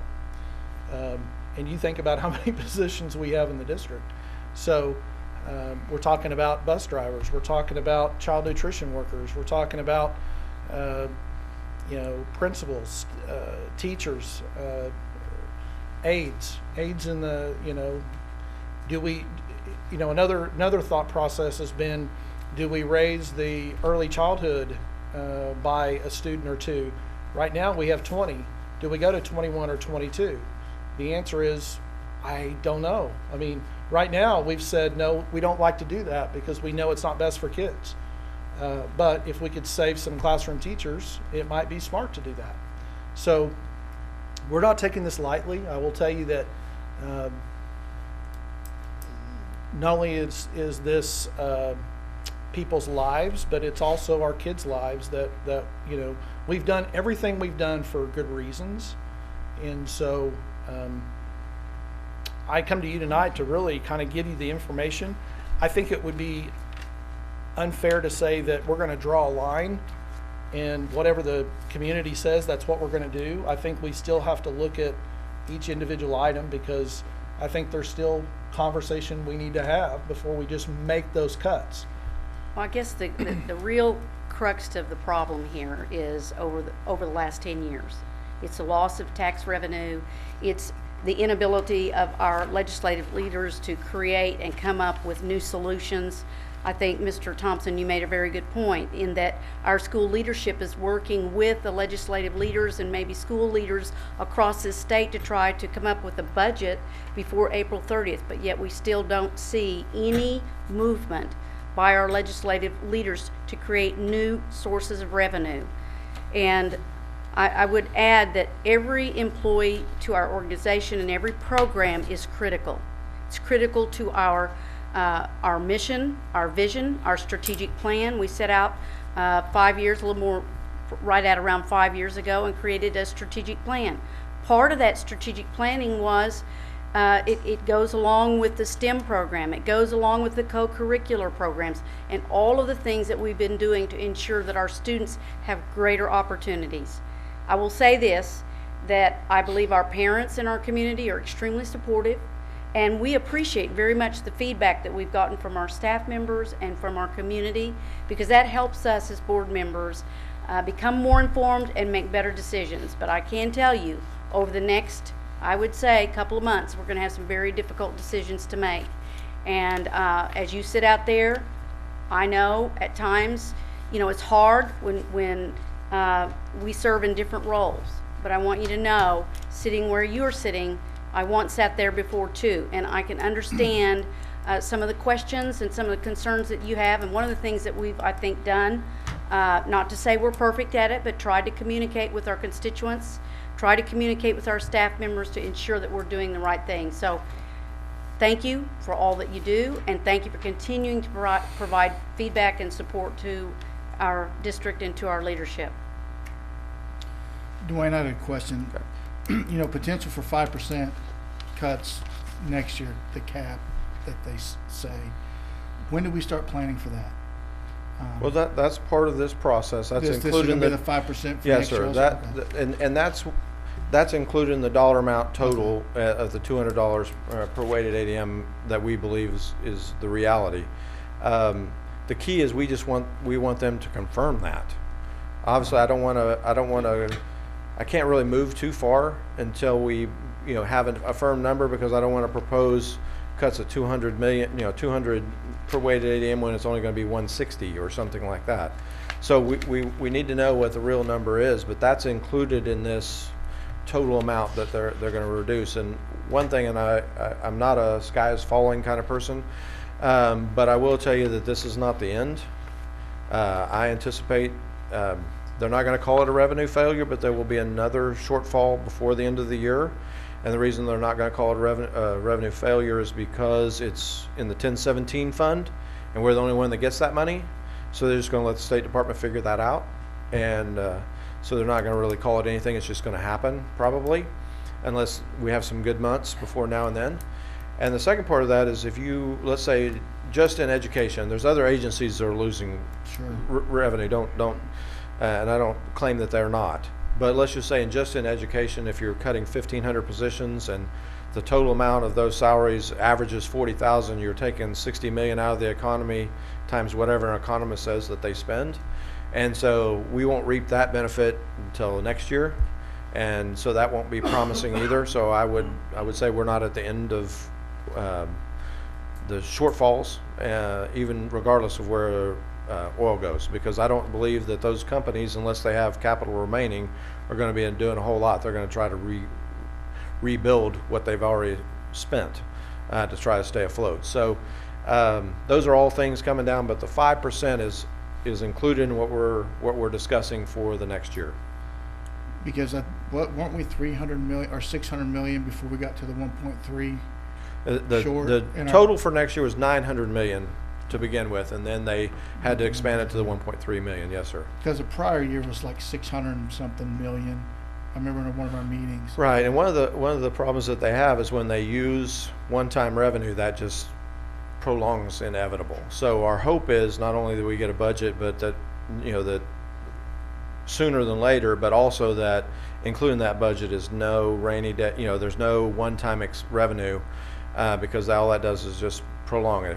Let's just get where we're going to be and start afresh from there. But so my fear is when we make these cuts and we get down to $200 per pupil, or we have to go to 190, 180, is that going to be just how the way we're going to have to conduct school business from here on out, or will we ever get whole again? Well, they're going to to answer that question, legislatively, they're going to have to propose some new revenue streams and/or eliminating some exemptions or something to be able to generate revenue. Because right now, we're not really going to generate any new revenue. And even in the, one of the things that has been proposed and probably will be a vote of the people is the sales tax. Even the sales tax itself is earmarked for increases to teaching staff, which is great, but it doesn't increase the number potentially of the number of staff you have, because that's what it's for, and it should fully fund that. And the good news about that, I will say, is that the way it's written, if there's excess, it comes to Common Ed instead of other agencies. So while we may be projecting it to be at, let's say, 615 million or whatever the number is, if it comes in more than that, then we would see that as well. So that is a positive of that legislation, but that opportunity. But until they are willing legislatively, and if you remember back in the old days, way back when we had 1017, there was also a state question 460 or 640, and that was, you can't have an increase of any taxation without a vote of the people. And so that is really keeping, or at least is the excuse of keeping any type of a tax increase from even being proposed legislatively. And my argument is that propose it and it gets defeated, then you know what the will of the people is, instead of saying it'll never happen and not doing a single thing about it. So at this point, we don't have any proposals. We've talked about a million different things of opportunities, simple ones. For instance, tax on gasoline at the pump. we're 4 cents less than our closest state is Texas. We're 4 cents less than them. You could propose a 4 cent, on that and be at least equal to Texas. Everybody else around us, Kansas and everyone else, is higher than that. So I don't know. It's just you have to have individuals that are willing to say, this is what we're going to propose. You can vote for it or not, but when it's an election year, they're afraid to be, don't put me on the spot kind of thing, so I don't have to say one way or another, and it's just very, very frustrating. But to answer your question, to get back whole, it will not happen until they will propose some new revenue streams or expansion of existing revenue streams. Probably create the new base. What I'm saying is where that level is, it'll be recreated. We always talk about going back to the 2008 levels. Never got hope from that. Yeah, we never recovered from that. So what's going to happen is they're going to, I think, create a new base and go from there. And the 1 cent sales tax. I mean, I think that's so interesting. A lot of folks don't like that, but that's really the only option on the table right now, because there's not been any action at the legislature to have something that would counter that. And I do just have one point just to put in perspective. The less than two, when we get the reduction, if it's $200, that would make the per pupil of $2,875. That's it. So we're spending less than $3,000 a kid. That's correct.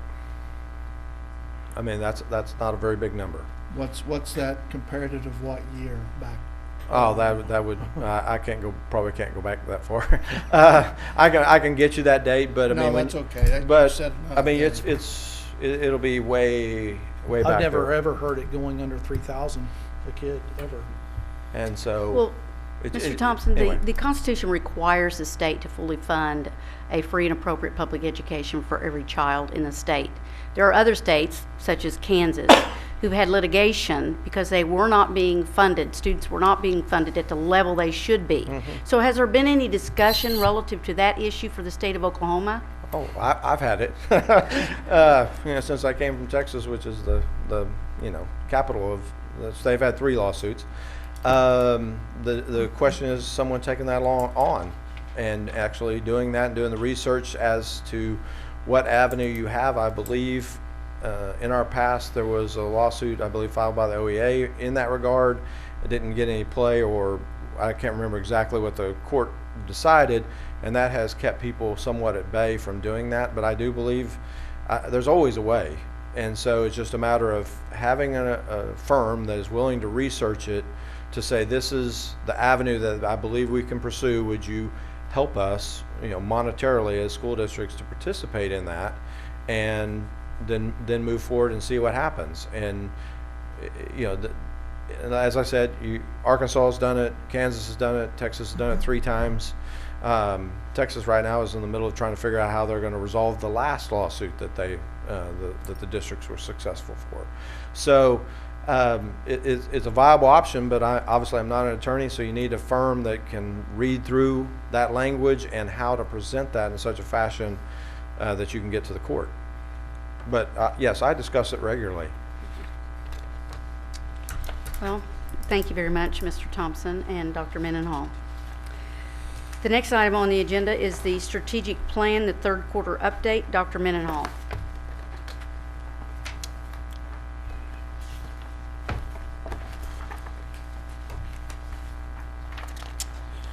Kind of Debbie Downer to go from that and go into the strategic plan here.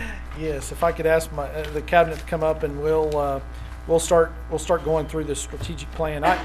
I would say this, and I know that we're on a new topic. I think we're coming to kind of that threshold to where it's something's going to have to break loose on the budget, and so I think what you were talking about with the potential of a lawsuit, I think that's where we're headed at some point. So things are getting that bad, so that we're going to have to do that. Strategic planning, I think you mentioned it earlier. We started this process, 5 years ago, and it is a 3-year plan, but we began kind of starting with a firm and talking to different people to come in and help us do the strategic plan. This is our last year of this one, so what we see us doing is finishing up the strategic plan during this final year, and then basically looking at what we want to do to proceed. So with that, I want to go ahead and do the third quarter review, and we'll turn it over to Dr. Dunlop for teaching and learning. Okay. So the first.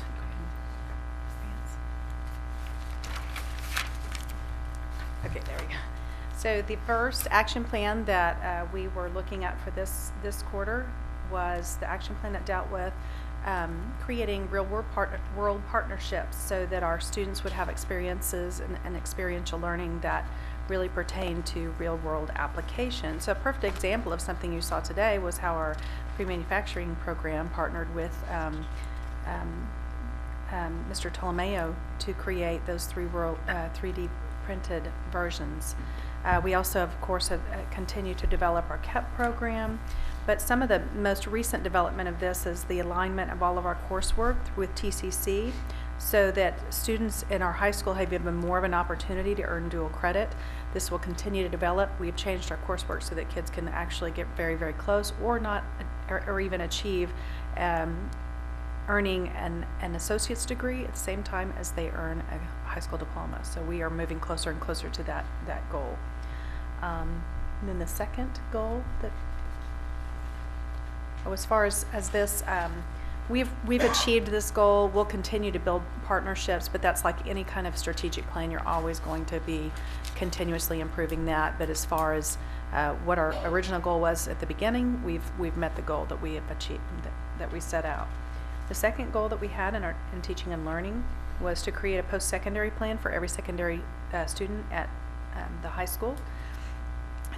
One of the things that we set out to do was have some sort of a tracking system so that students, we could make sure that they had a plan of study, that they had taken the ACT, that they had taken the ASVAB, whatever it was that got them to that next goal.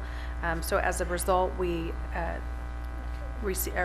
purchased the application of Naviance, and Naviance has fulfilled a lot of that. They can do all of those things, and in addition, we are looking now at whether we want to use the new SMS or whether we want to use Naviance to create plans of study for every student. Ironically, at the same time, the State Department is now creating an application to do that. So we'll determine next year, once we get the SMS up and rolling, whether we'll use that or something that we use develop internally to do that. So again, although this goal will require continuous improvement, the goal to create a process for post-secondary planning is complete.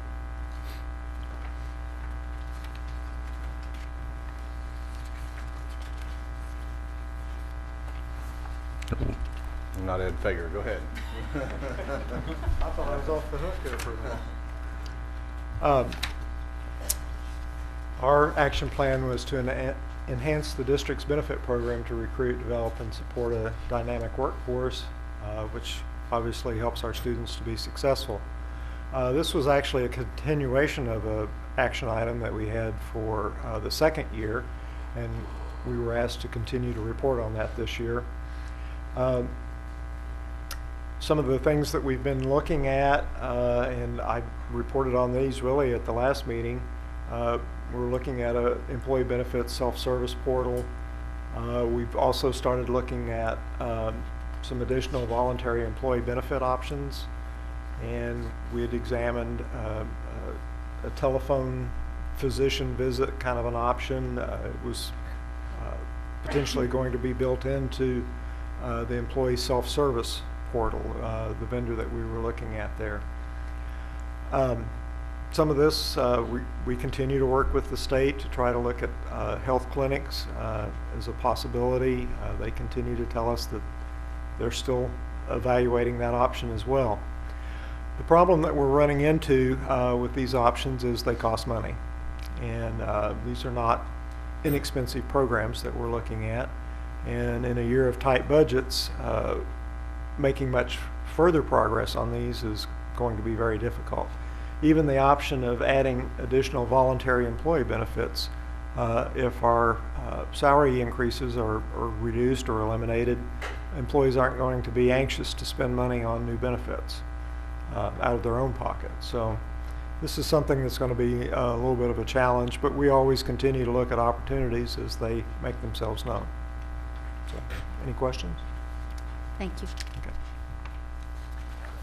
We are still trying to continue to give the opportunity for all of our students pre-K through 12 to be involved in at least one co-curricular or extracurricular activity across the district. As I have mentioned throughout the year, we will not reach that goal at the end of this year, but we will get closer to that with all the programs that we're seeing explode across the district. Again, one of the things that we're winding down on this year is collecting the information. As you can imagine, with 18,000 students and multiple sponsors and monitors across the district, it can be difficult at times to get accurate data on these clubs and co-curricular activities, but we're working on that right now to present at the end of the year. I want to hit a couple of high points that we've seen this year with our participation numbers. One in athletics that's really jumped out is our implementation of 6-hour athletics within our middle school program. One that stands out in particular, we've seen a 25% jump in our wrestling, junior high wrestling program this year. Our fine arts at the high school has Mr. Rosser, that is our show choir director at the high school, has just done an outstanding job, has been a real kid magnet, and we've hit 200 plus students in our show choir, and that is plans for that to grow over the next couple years also. Again, something that we've been very proud of is the Air Force JROTC. We started out this year with about 95 students, I believe, across the district in 10th through 12th. They've entered several competitions. They've showed very well in the competitions that they've taken part of, and already our enrollment numbers back for this coming year are 100 plus, which is a big goal of ours, so that they are able to go to a fully funded JROTC program in the future. Couple of high school activities.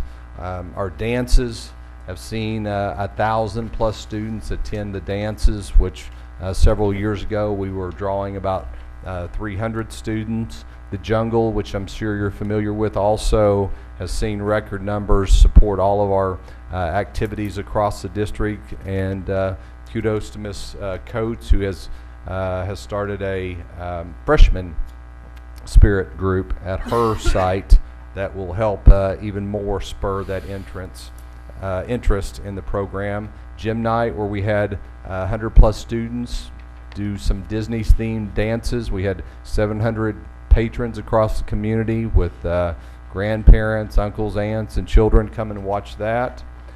Tiger Challenge is off to a great start this year. It's a program that's modeled off the Rachel's Challenge program. It is more geared towards Broken Arrow, and K through 12 is participating in that. And then last but not least, there's a multitude of programs across our elementary sites, including running clubs, jump rope clubs, intramural basketball.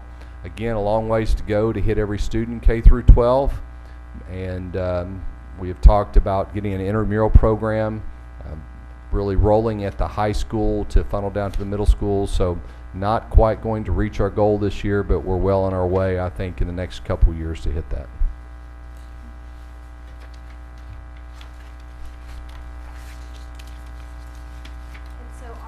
That we were working on for this year is 6.1.2 to increase the effectiveness of the district's communications by improving the use of our existing tools, incorporating technology, and empowering our district staff, and also adding additional channels as needed.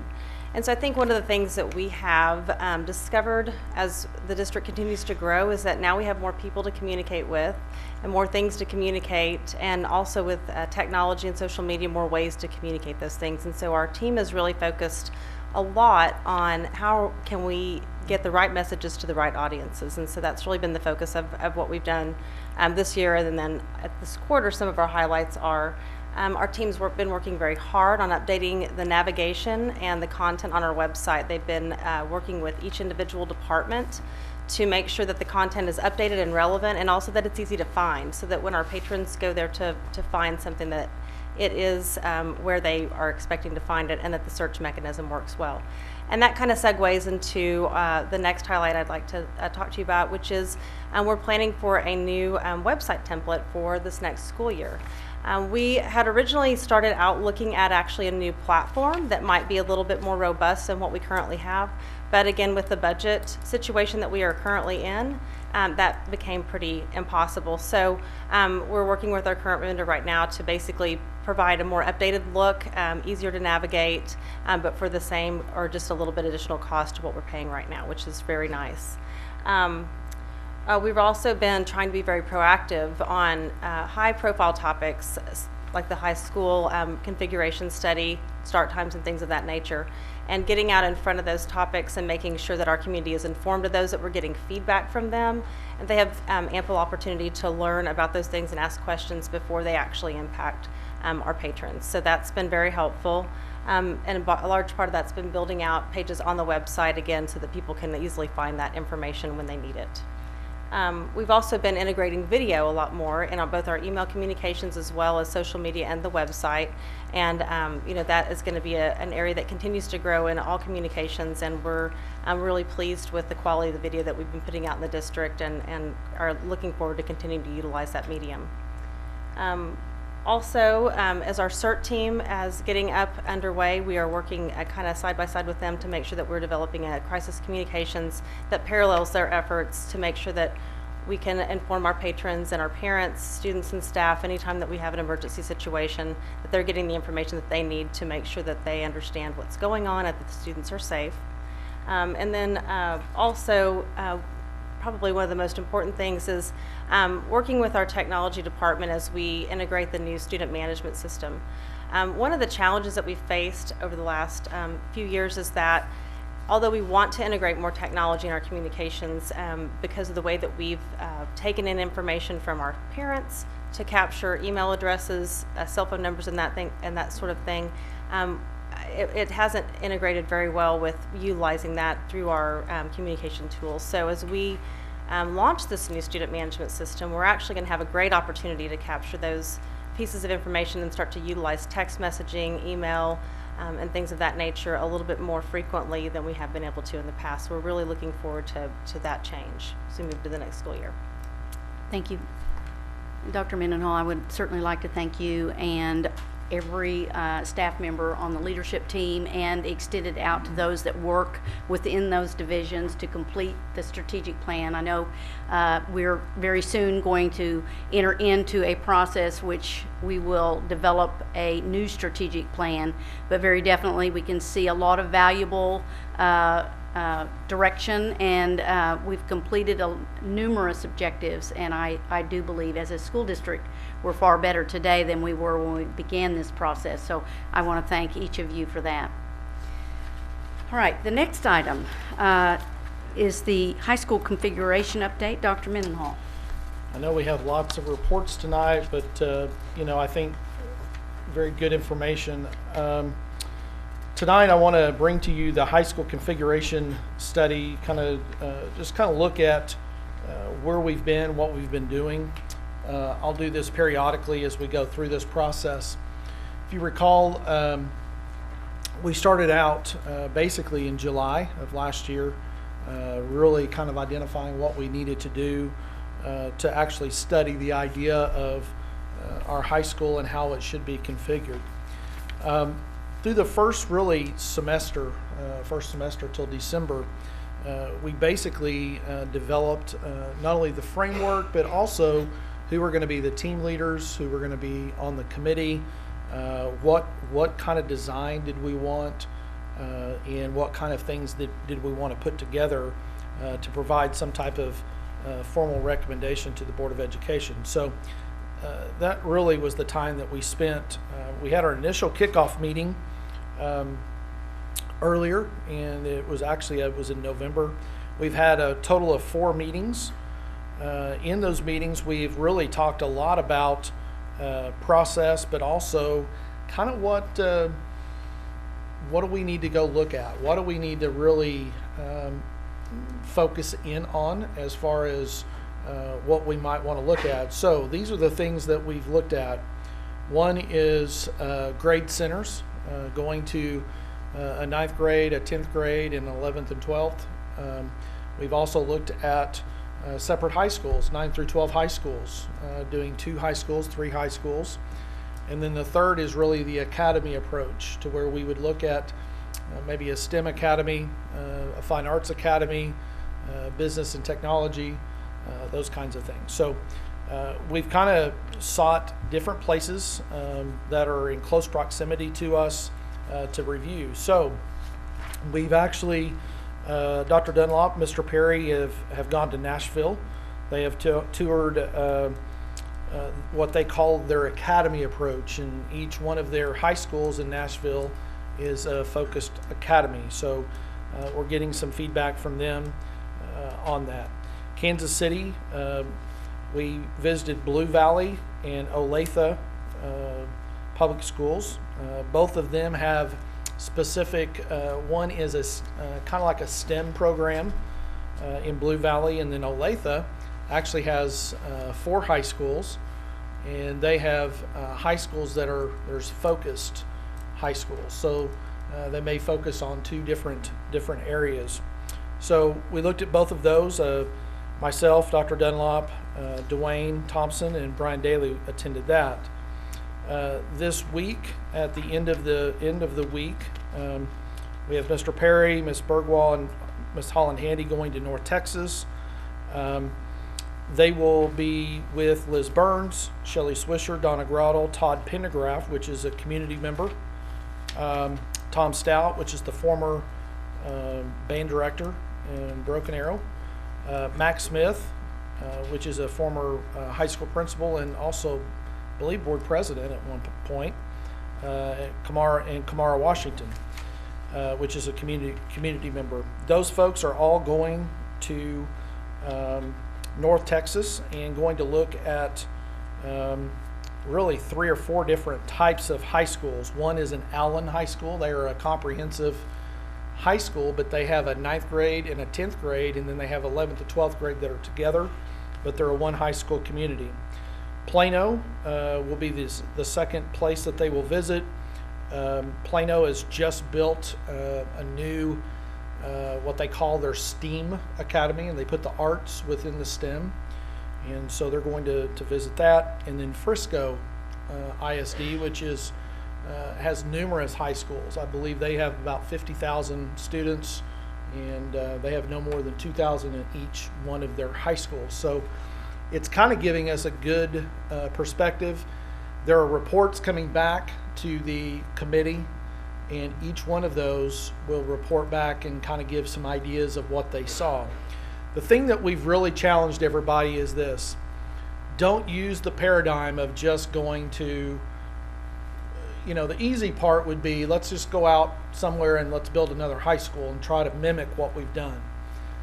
We've really asked everybody to kind of think outside of the box, really kind of think about how could education be provided differently.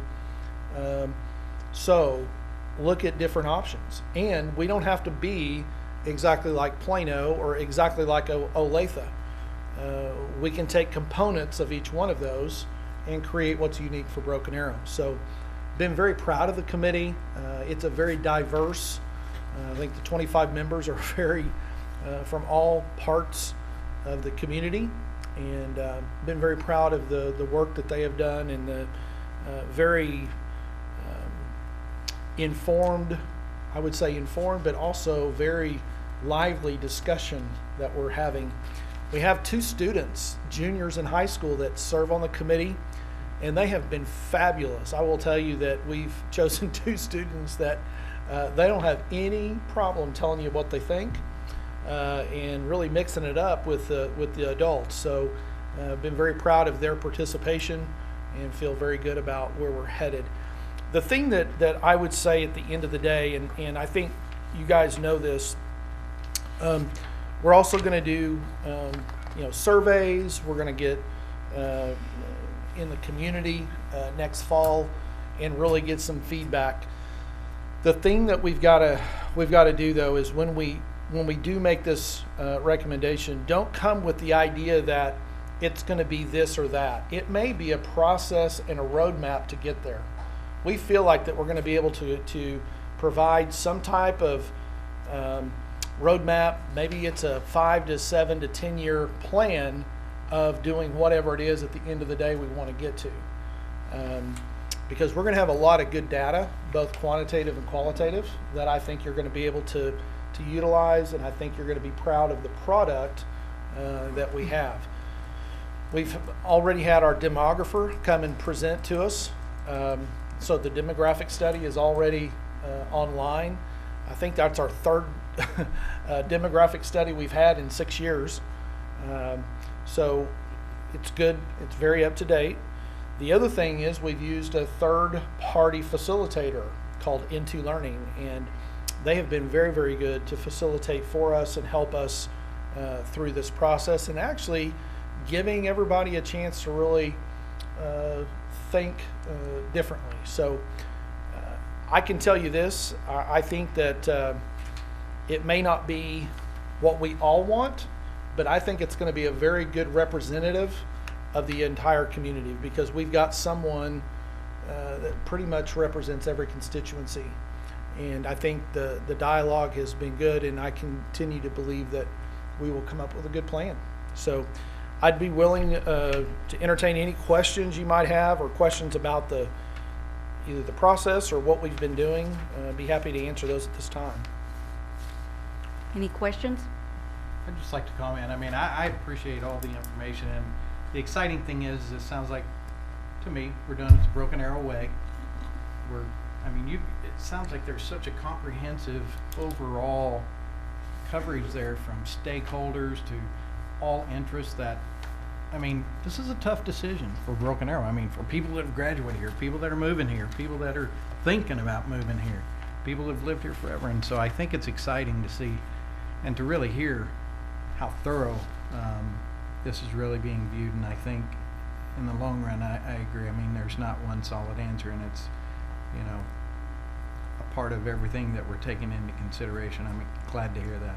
What I really have enjoyed about the process is everybody comes in with their own, because we all have our own story about how we went to high school and where you grew up and all of that. We have some that graduated from Broken Arrow High School, some that did not.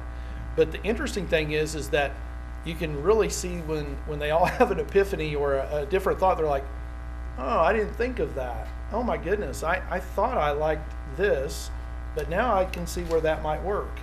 And I tell you, it kind of keeps you from, you kind of have to put your ego aside and really kind of say, okay, I'm open to what the possibilities are and what we might be able to do. And so at the end of the day, I think we'll be proud of what we come up with.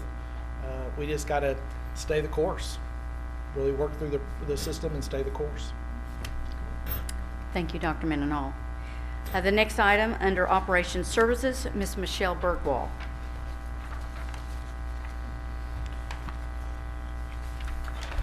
Good evening, President Kelly, Dr. Menon, members of the board. Tonight I bring before you our first two projects of our 2015 bond issue. I think it's important to note, after we just had a long report and discussion about budget, that of course our construction projects are funded with bond funds, and they are really delivering on those promises that we made to the patrons and the votes that they cast to pass those bond issues for us. So the first one I have tonight is Sequoia Middle School, and we actually have Jason Martin and Ronnie Wood with Manhattan, and Rocky Anderson, our talented architect that we've been working with on this very complicated project. Very excited about this project. When we walk away from Sequoia this time, it will be complete, and it'll be completely renovated.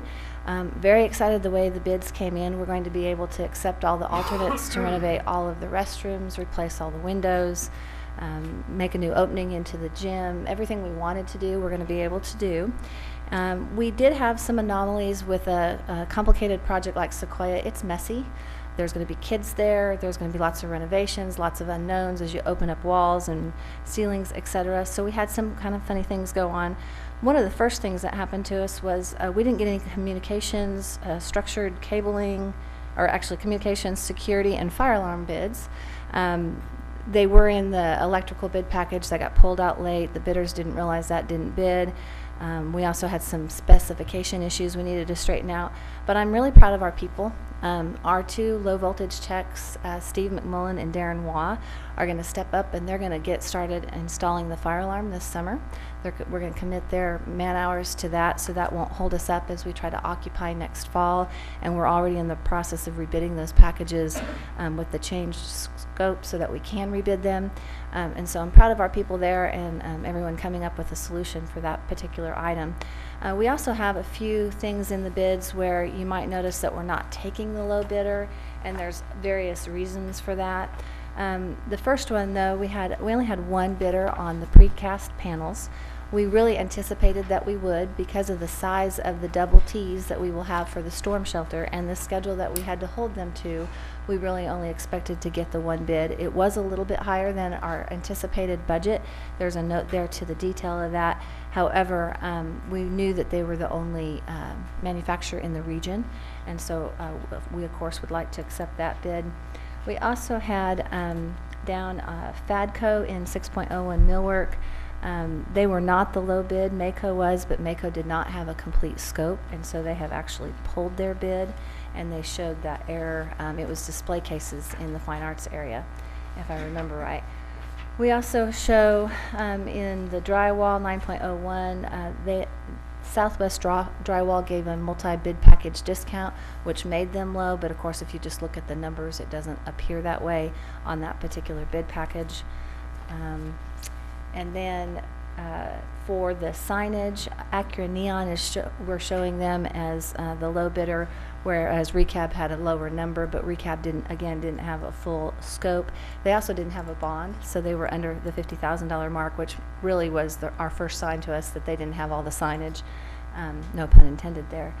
And then I guess those were most of the anomalies. We had several packages where we only had one bid. Most of them were minor in nature, except for the electrical package. Alliance Electrical was our only electrical bidder. Word on the street was that people knew they were bidding it, knew they were hungry for a job, and so they concentrated on the elementary, which we bid about a week later. And I think you'll see that as we look at those bids. But Alliance Electrical's number was lower than our anticipated budget, and so we're asking for that approval tonight with them. And I think those are really the main highlights of the anomalies of the various bids. Thank you. Are there any questions? I would entertain a motion. Recommend approval. Second. We have a motion and second to award construction contracts for the 2016 Sequoia Middle School additions and renovations project to the lowest responsible bidders and to assign such construction contracts to Manhattan Construction Company and to approve the amendment to the construction management contract establishing a guaranteed maximum price in the amount of $13,498,597 and authorize the Chief Operating Officer to approve the changes to the trade contracts within the GMP. All bidding was conducted pursuant to Oklahoma Competitive Bidding Act. Please call the roll. Dr. Williamson? Yes. Mr. Majors? Yes. Mr. Allen? Yes. Mr. Denton? Yes. Ms. Kelly? Yes. Next time. Our next one is our new elementary school, number 15. You saw the 3D model earlier, and you can tell that our group was pretty excited about that. Mr. Madam was here, but it looks like he probably went home. So on this one, we had really great coverage. We had 10 electrical contractors bid this one as opposed to the one on the Sequoia and 8 mechanical contractors. You can tell that a new project from the ground up is much more attractive to most of our bidders. There's less unknowns for them, and we see across the board just better numbers. York is probably the only anomaly in the communications bid package. The one that appears low did not have a complete bid package and did pull their bid, so that's why we're recommending York tonight. We also had our construction manager, Crossland, bid several packages themselves. They bid 4 packages. They received 3 of those. There was only one of those packages, which was the precast, that they did not have anybody else bidding. We feel some reasons for that. We knew that a couple of the precasters weren't going to bid. Precast is kind of a funny product. There's not that many contractors out there that do it, and their number was at our budget, And so we are recommending their approval tonight. Any questions?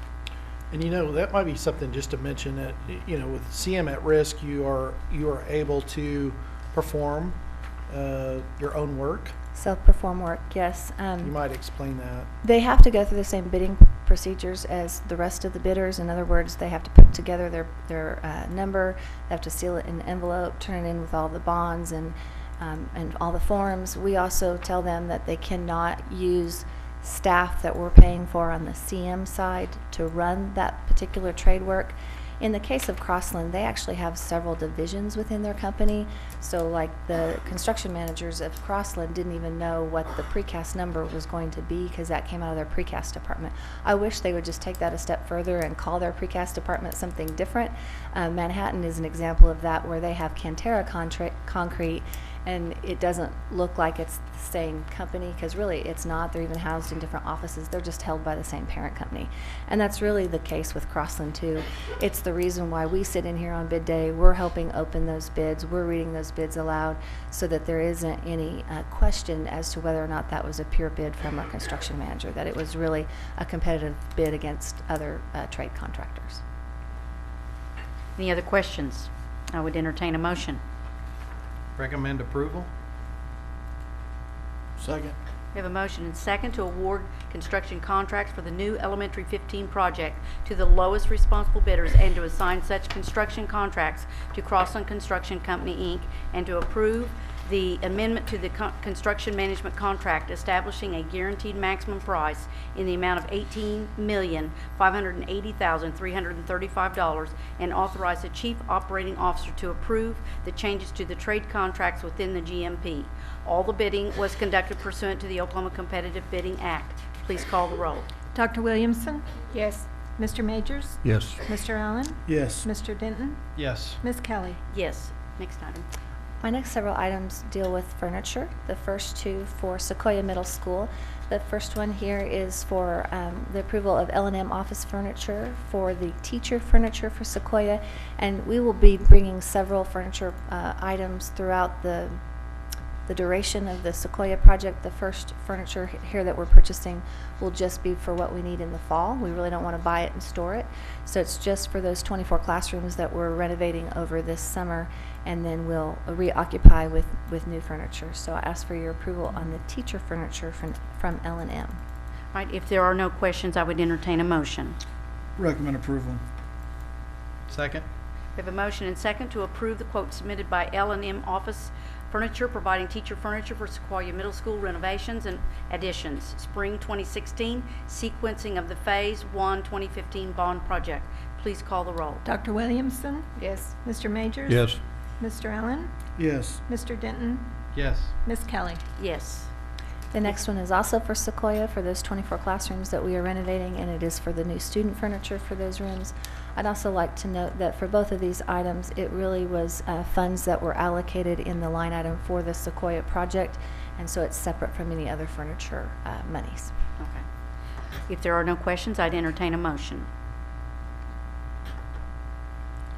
Make a motion to approve? Second.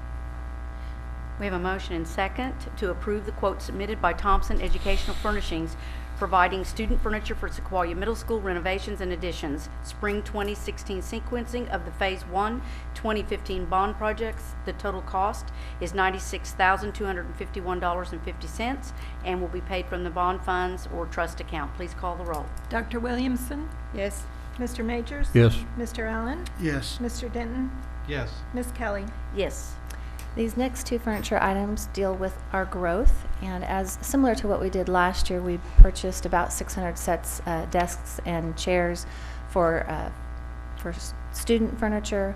We're going to do that again this year. What we did is we purchased the furniture, made sure we had it here, and then moved it to the sites that were seeing high growth. And then if we didn't use it all, then we went to some of our older classrooms that needed their furniture replaced, and we started replacing furniture by the classroom. And we've identified those sites where that will happen if we don't see enough growth to use all of this. And so the first one here is for Thompson Educational Furnishings for the student furniture for growth, and we will basically be providing 600 sets of desks and chairs. Okay. Are there questions? I would entertain a motion. Recommend approval. Second. We have a motion and second to approve the quote submitted by Thompson Educational Furnishings, providing student furniture for student population growth and furniture replacement district-wide. The total cost of the district is $68,712.30 and will be paid from the maintenance bond funds. Please call the roll. Dr. Williamson? Yes. Mr. Majors? Yes. Mr. Allen? Yes. Mr. Denton? Yes. Ms. Kelly? Yes. This next item is for teacher furniture for growth. When you have additional kids, you have additional teachers. And we did this past year. It worked out really well. I think it was just last week that we sent the last desk out for a teacher that they had a need at a site, and so it's been good to be able to accommodate those needs. Okay. If there are no questions, I'd entertain a motion. Recommend approval. Second? We have a motion and second to approve the quote submitted by L&M Furniture, providing office furniture for growth and replacement district-wide. Total cost of the district is $9,324 and will be paid from the maintenance bond funds. Please call the roll. Dr. Williamson? Yes. Mr. Majors? Yes. Mr. Allen? Yes. Mr. Denton? Yes. Ms. Kelly? Yes. Thank you. Thank you. The next item, Mr. Grant Moore. Good evening. I'm presenting the next two items. Both items are very similar. They're both for replacement HVAC units. Both were solicited through the Competitive Bid Act, and the sealed bids were open on April 7th. The first one is for Airco Service Incorporated to provide HVAC replacement units on the high school campus. It's actually to replace 25 obsolete HVAC units that actually heat and cool 38 classrooms, so it's quite a change for us at the high school. And it's in the amount of $127,588 with payment from the maintenance bond funds. Okay. Are there any questions? If not, I would certainly entertain a motion. Recommend approval. Second? We have a motion and second to approve the bid submitted by Airco Services, Inc. to provide 25 HVAC unit replacement at the Broken Arrow High School. The total cost of the district is $127,588 and will be paid from bond funds. Please call the roll. Dr. Williamson? Yes. Mr. Majors? Yes. Mr. Allen? Yes. Mr. Denton? Yes. Ms. Kelly? Yes. Thank you. The second is to replace 13 obsolete HVAC units at Oakcrest, and those heat and cool 14 classrooms there. And it's also to Airco Service Incorporated in the amount of $80,046 with payment from the maintenance bond funds. Are there questions? Recommend approval. Second? We have a motion and second to approve the bid submitted by Airco Services, Inc. to provide 13 HVAC unit replacement at the Oakcrest Elementary. Total cost of the district is $80,046 and will be paid from the bond funds. Please call the roll. Dr. Williamson? Yes. Mr. Majors? Yes. Mr. Allen? Yes. Mr. Denton? Yes. Ms. Kelly? Yes. Thank you. Thank you. Next item, Mr. Lance Crawley. Good evening, President Kelly, Dr. Menon, members of the board. The first item that I have is the presentation and discussion of the annual dropout and college remediation report. Okay, not sure how the order of that you guys have in your documents, but the first, if we can look at the dropout data. This spreadsheet, you guys can see that. And at first, that's just an informational item as you look at this report. But if you go back to the beginning of the meeting and you think about Skylar, who spoke to us, it's not just a report. It's everything that we do. Maybe a decade ago, maybe 15 years ago, those students just left. But if you think about all the things that we do to support those services, whether it's the alternative academy, whether it's our virtual academy, whether it's credit recovery during the school day at the high school, and we also even have our discipline lab through the virtual academy where students who typically would have gone home, been suspended to the home a few years ago, now we have where they come daily and get instructions from certified teachers. So as we look at our data, we see that, and again, this is last year, 2014-15 school year. If you go to the bottom of the page, our rate, 1.6%. That number seems very low, but that takes into account all 6th through 12th grade students. Again, you have data all the way back to 2010, 2011, and you can see that we seem to be on a downward trend. I think as discussed in instructional cabinet earlier or last week, it will be interesting to see the effects of going to the single freshman academy over having the intermediate highs over time if we notice a pattern there. But I also think just the other supports that we're providing to students.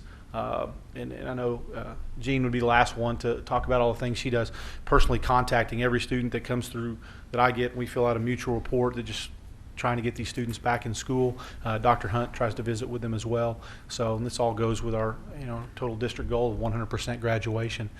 So for me, it really hit home. It was a report, and then Skylar got up and spoke tonight, and it brought it all full circle. So I think it's really powerful, the things that we're doing.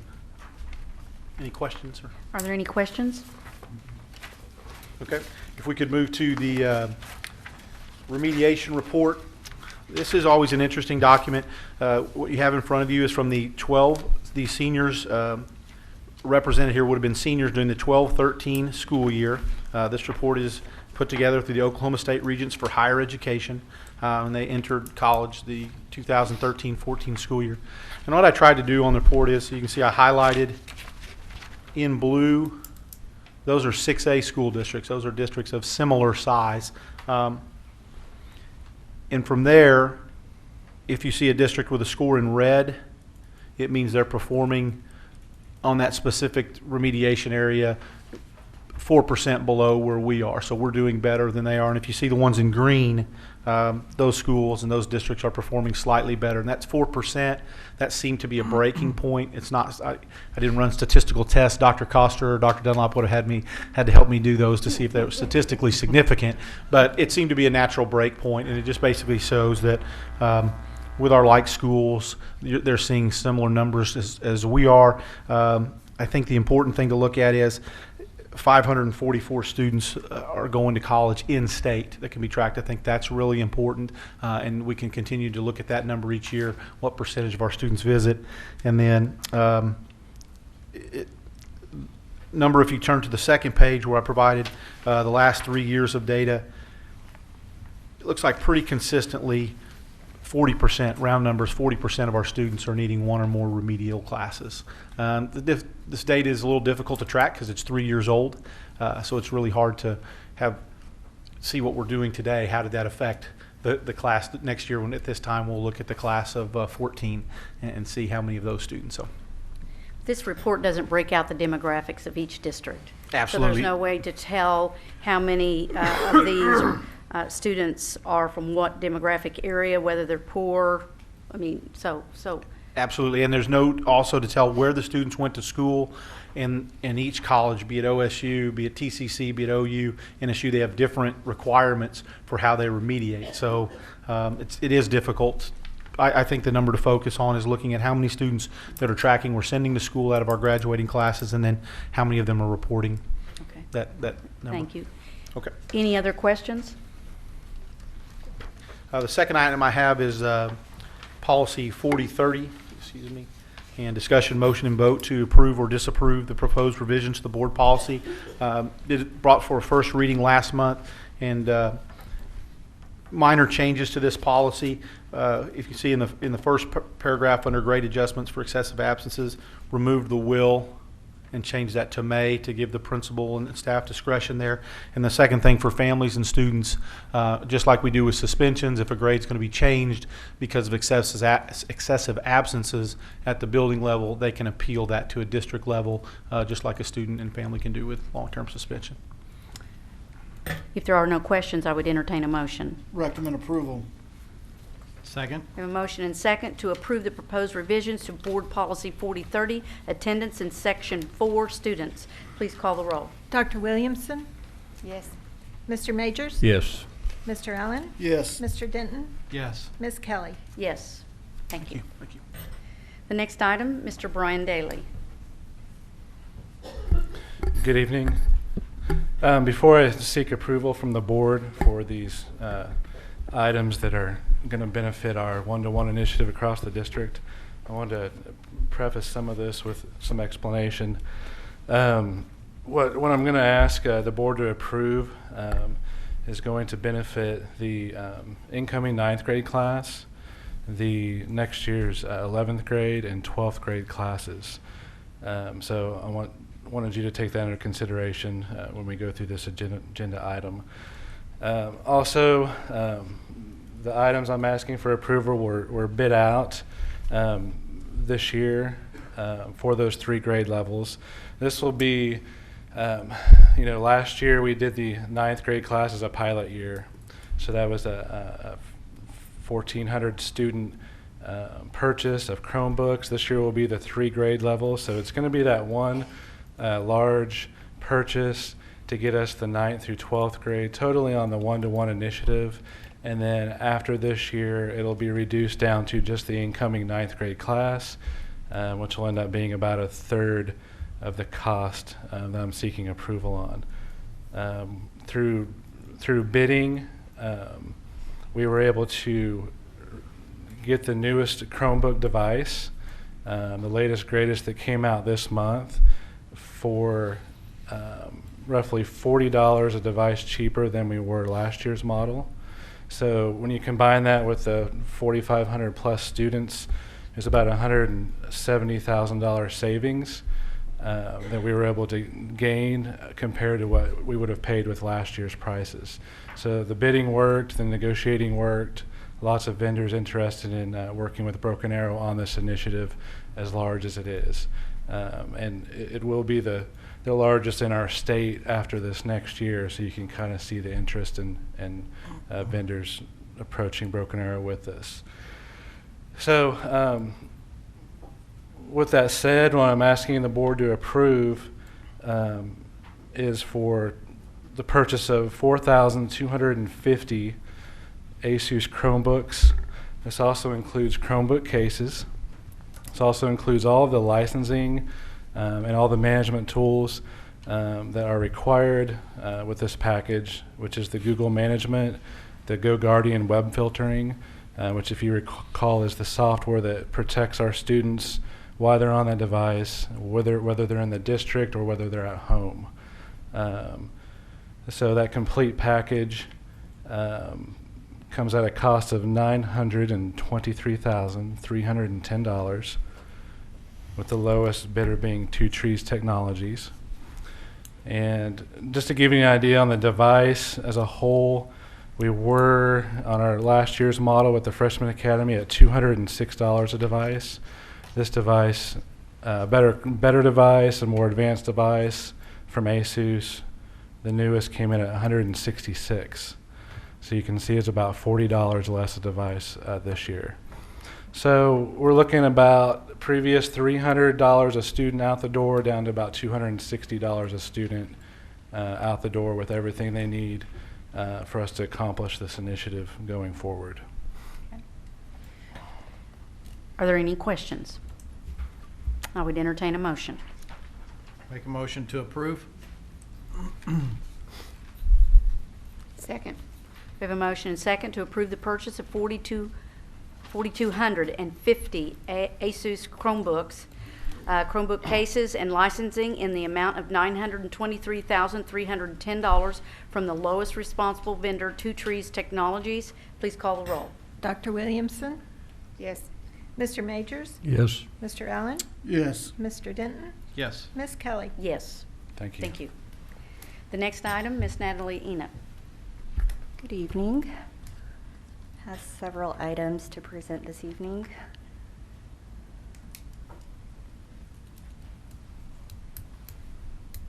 All right, my first item is to give an update of where we are as of the end of March. In general fund revenue, you can see our state aid allocation revenue collection is declined a bit from where we were last year, about $200,000 from where we were this time last year. Our allocation is $47.6 million. This is the last reduction that we received official notification from the State Department on. Otherwise, our ad valorem collections are up from where we were last year, which is a positive thing, and our state sources have maintained position from where we were this time last year due to the FBA allocations not being reduced. So that's definitely a positive thing for the district. Our local sources are ahead of where we were last year. you know, the district is always continuing to look for innovative ways to bring revenue into the district. A great example of this is the revenue we receive from the Cherokee tribe from the distribution of tag collections that we receive. We received $198,000 from that this year, so that just goes into the general fund to help preserve our ending fund balance. Building fund revenue, we're pretty much finished with collections in this fund, seeing as our ad valorem collection is our main source of revenue in this fund. And at this point, throughout the year, we're just receiving collections and back taxes, as our last big revenue collection was in March and April of this year. The important thing is we are trying to minimize expenses throughout this fund to pick up some ground from one-time spending from building fund last year. Child nutrition, we're up in pretty much all areas of collection in this fund. I think it's really important for the board and for our patrons to know that this fund is pretty much self-sufficient. The district is very lucky that our child nutrition program can pay for its own employees, benefits, all the food purchases come out of this fund, equipment, pretty much everything they're self-sufficient on, and that's in large part to the quality management and leadership team we have in that area making good decisions with our money. General fund expenditures, we're pretty much on track with where we were last year. We've really scaled back in several areas, notably our professional development in the 5 and 800 series. You will see a little shift in methodology with that. In our contracted services, we have brought more PD within the district instead of electing to send our folks out. We get more bang for our buck doing it that way, so you see a little bit of spike in that area, but other than that, everything else is pretty much where we were last year. You do see a little bit of fuel savings also in the 600 area that was brought up earlier in the evening. We've saved about $200,000 from where we were at this point last year. Building fund, again, like I mentioned, we're trying to maintain our building fund ending fund balance. So we had some one-time expenditures last year, so we're trying to recover from that this year. And child nutrition, the good thing is, I always like to point out that our food expenditures are pretty much on track with where we were last year. We're not seeing any exorbitant spike in that area, and their employee and benefit costs are pretty much are pretty stable for us. So as always, we are shooting for a 14% ending fund balance, but that that kind of fluctuates day by day, and we'll keep monitoring that. Okay, are there questions? Thank you. My next item is to ask the board to approve temporary appropriations for fiscal year 16-17. I bring this item to the board every year this time, and that is to just set our legal budget beginning July 1st. This will go to the County Excise Board for their approval, and from there we will complete the estimate of needs at the close of our fiscal year, and that'll be brought to the board in September, and then from there we will work on our operating budget, which you all will approve a little bit later on in the fall. So it's a long process, but it's a thoughtful process that takes a lot of time. Okay, I'd entertain a motion. Recommend approval. Second. We have a motion and second to approve the application for temporary appropriations for 2016-17 fiscal year for the General Fund, Building Fund, Child Nutrition Fund, Gift Fund, Endowment Fund, Workers' Compensation Fund, and Bond Funds. Please call the roll. Dr. Williamson? Yes. Mr. Majors? Yes. Mr. Allen? Yes. Mr. Denton? Yes. Ms. Kelly? Yes. Next item. My next item is to ask the board to formally approve the decrease in revenue budget. We have held off on bringing these formal reductions to the board until we receive written notification from the State Department and as of today, these are the latest 2 allocation notices that we received in state aid and also in the alternative education program. Okay, I'd entertain a motion. Recommend approval.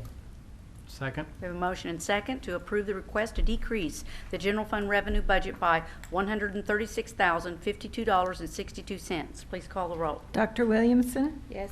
Mr. Majors? Yes. Mr. Allen? Yes. Mr. Denton? Yes. Ms. Kelly? Yes. My next item is to ask the board for a supplemental and transfer of $50 from Fund 12 to Fund 11. If the board will remember, a couple years ago, we received a math and science partnership grant through the federal government, and it was required to be set up in a separate fund. That grant has concluded as of the end of last fiscal year, but there was one outstanding check that has gone stale dated.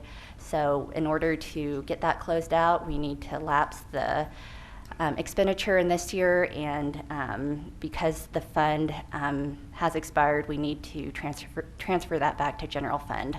Okay, I'd entertain that motion. Recommend approval. Second. We have a motion and second to approve the supplemental and transfer of $50 from Fund 12 to Fund 11. Please call the roll. Dr. Williamson? Yes. Mr. Majors? Yes. Mr. Allen? Yes. Mr. Denton? Yes. Ms. Kelly? Yes. My next item is to ask the board to approve the transfer of the arbitrage liability fund in Fund 88 to the general fund.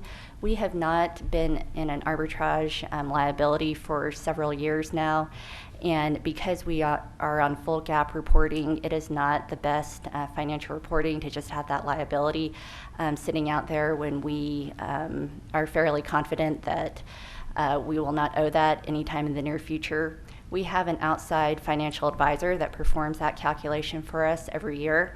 And if for some reason we are ever in that situation where we're going to owe arbitrage, the fund will be set up again. Okay. I would entertain that motion.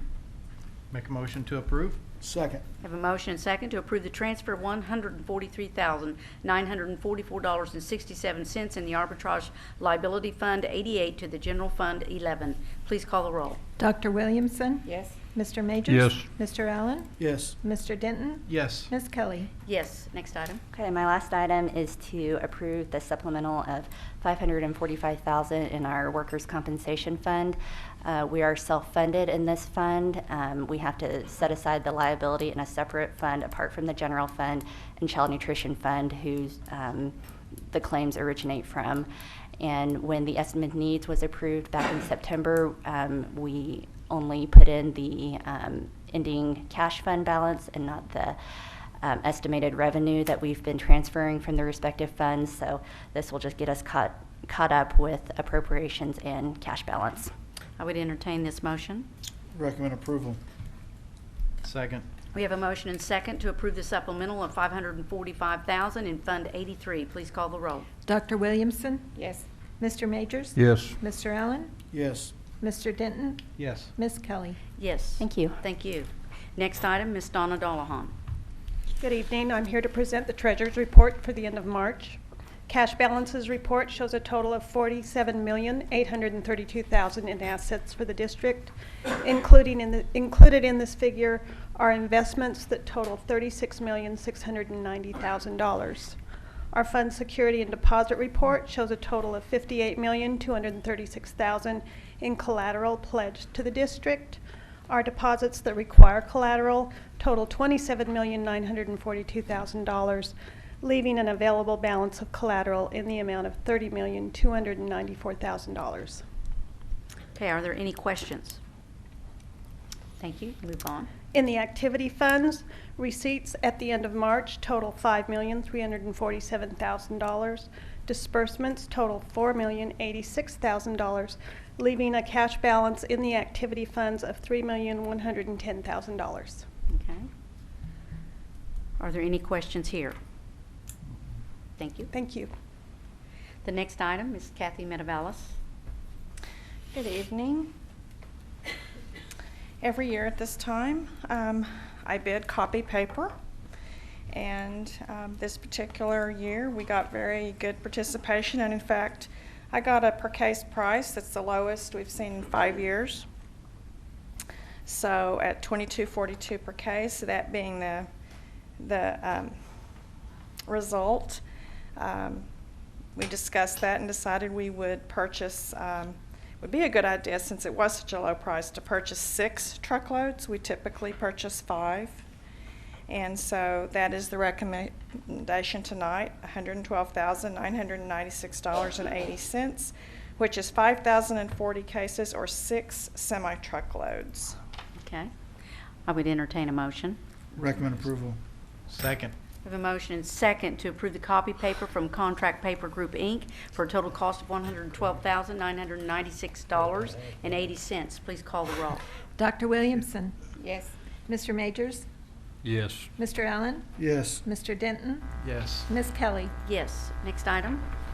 The next item are the encumbrance reports for all funds.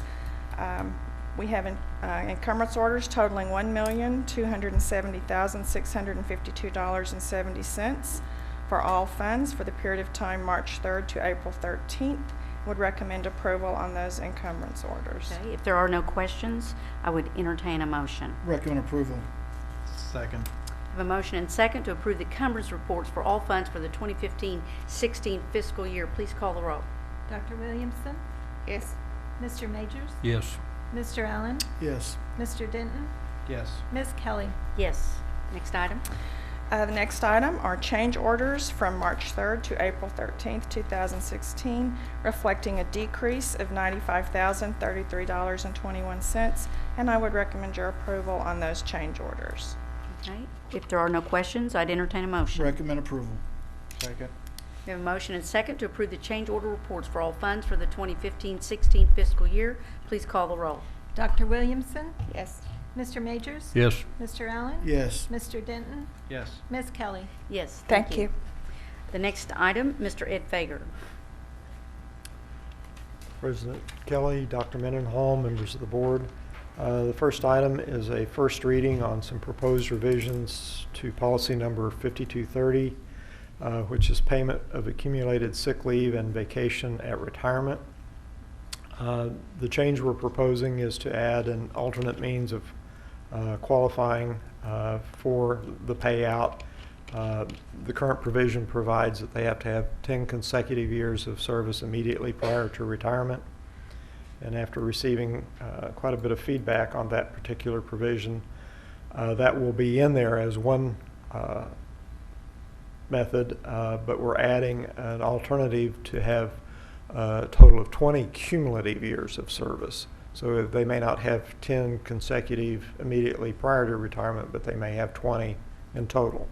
And so that's Mr. the Fager, change. is that 20 in Broken Arrow, but In it's just Broken Arrow separated schools, through yes. employment? Yeah, okay. Yes.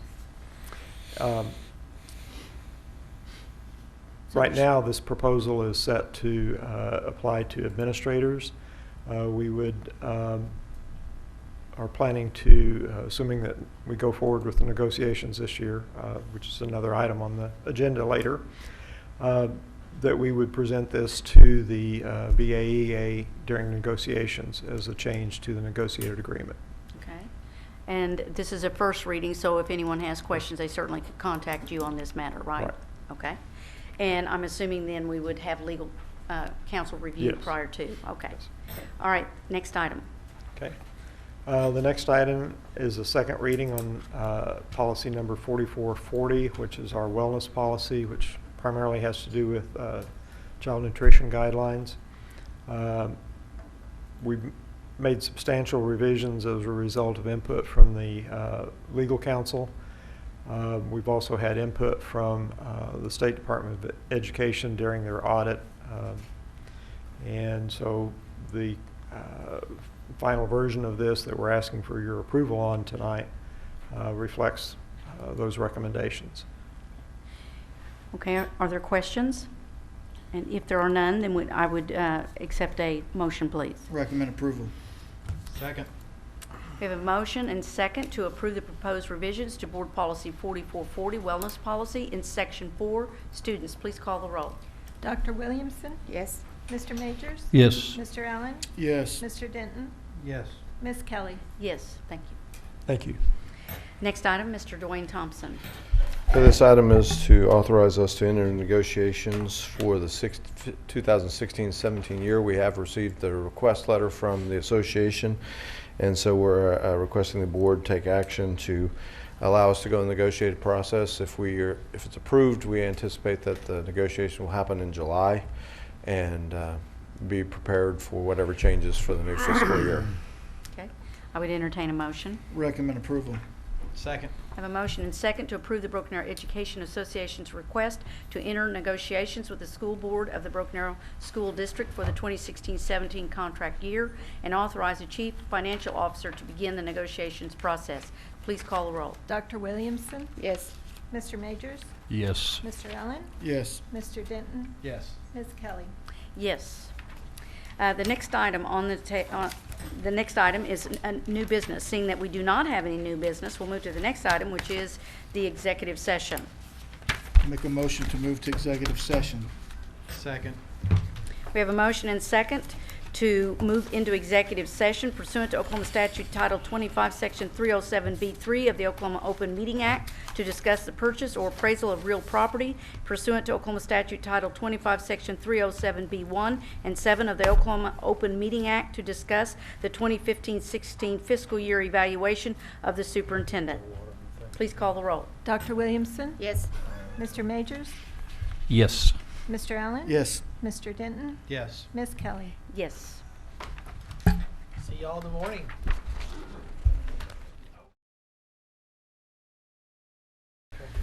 Okay, I would entertain a motion to come back out of executive I'll make session. a motion, we return to regular session.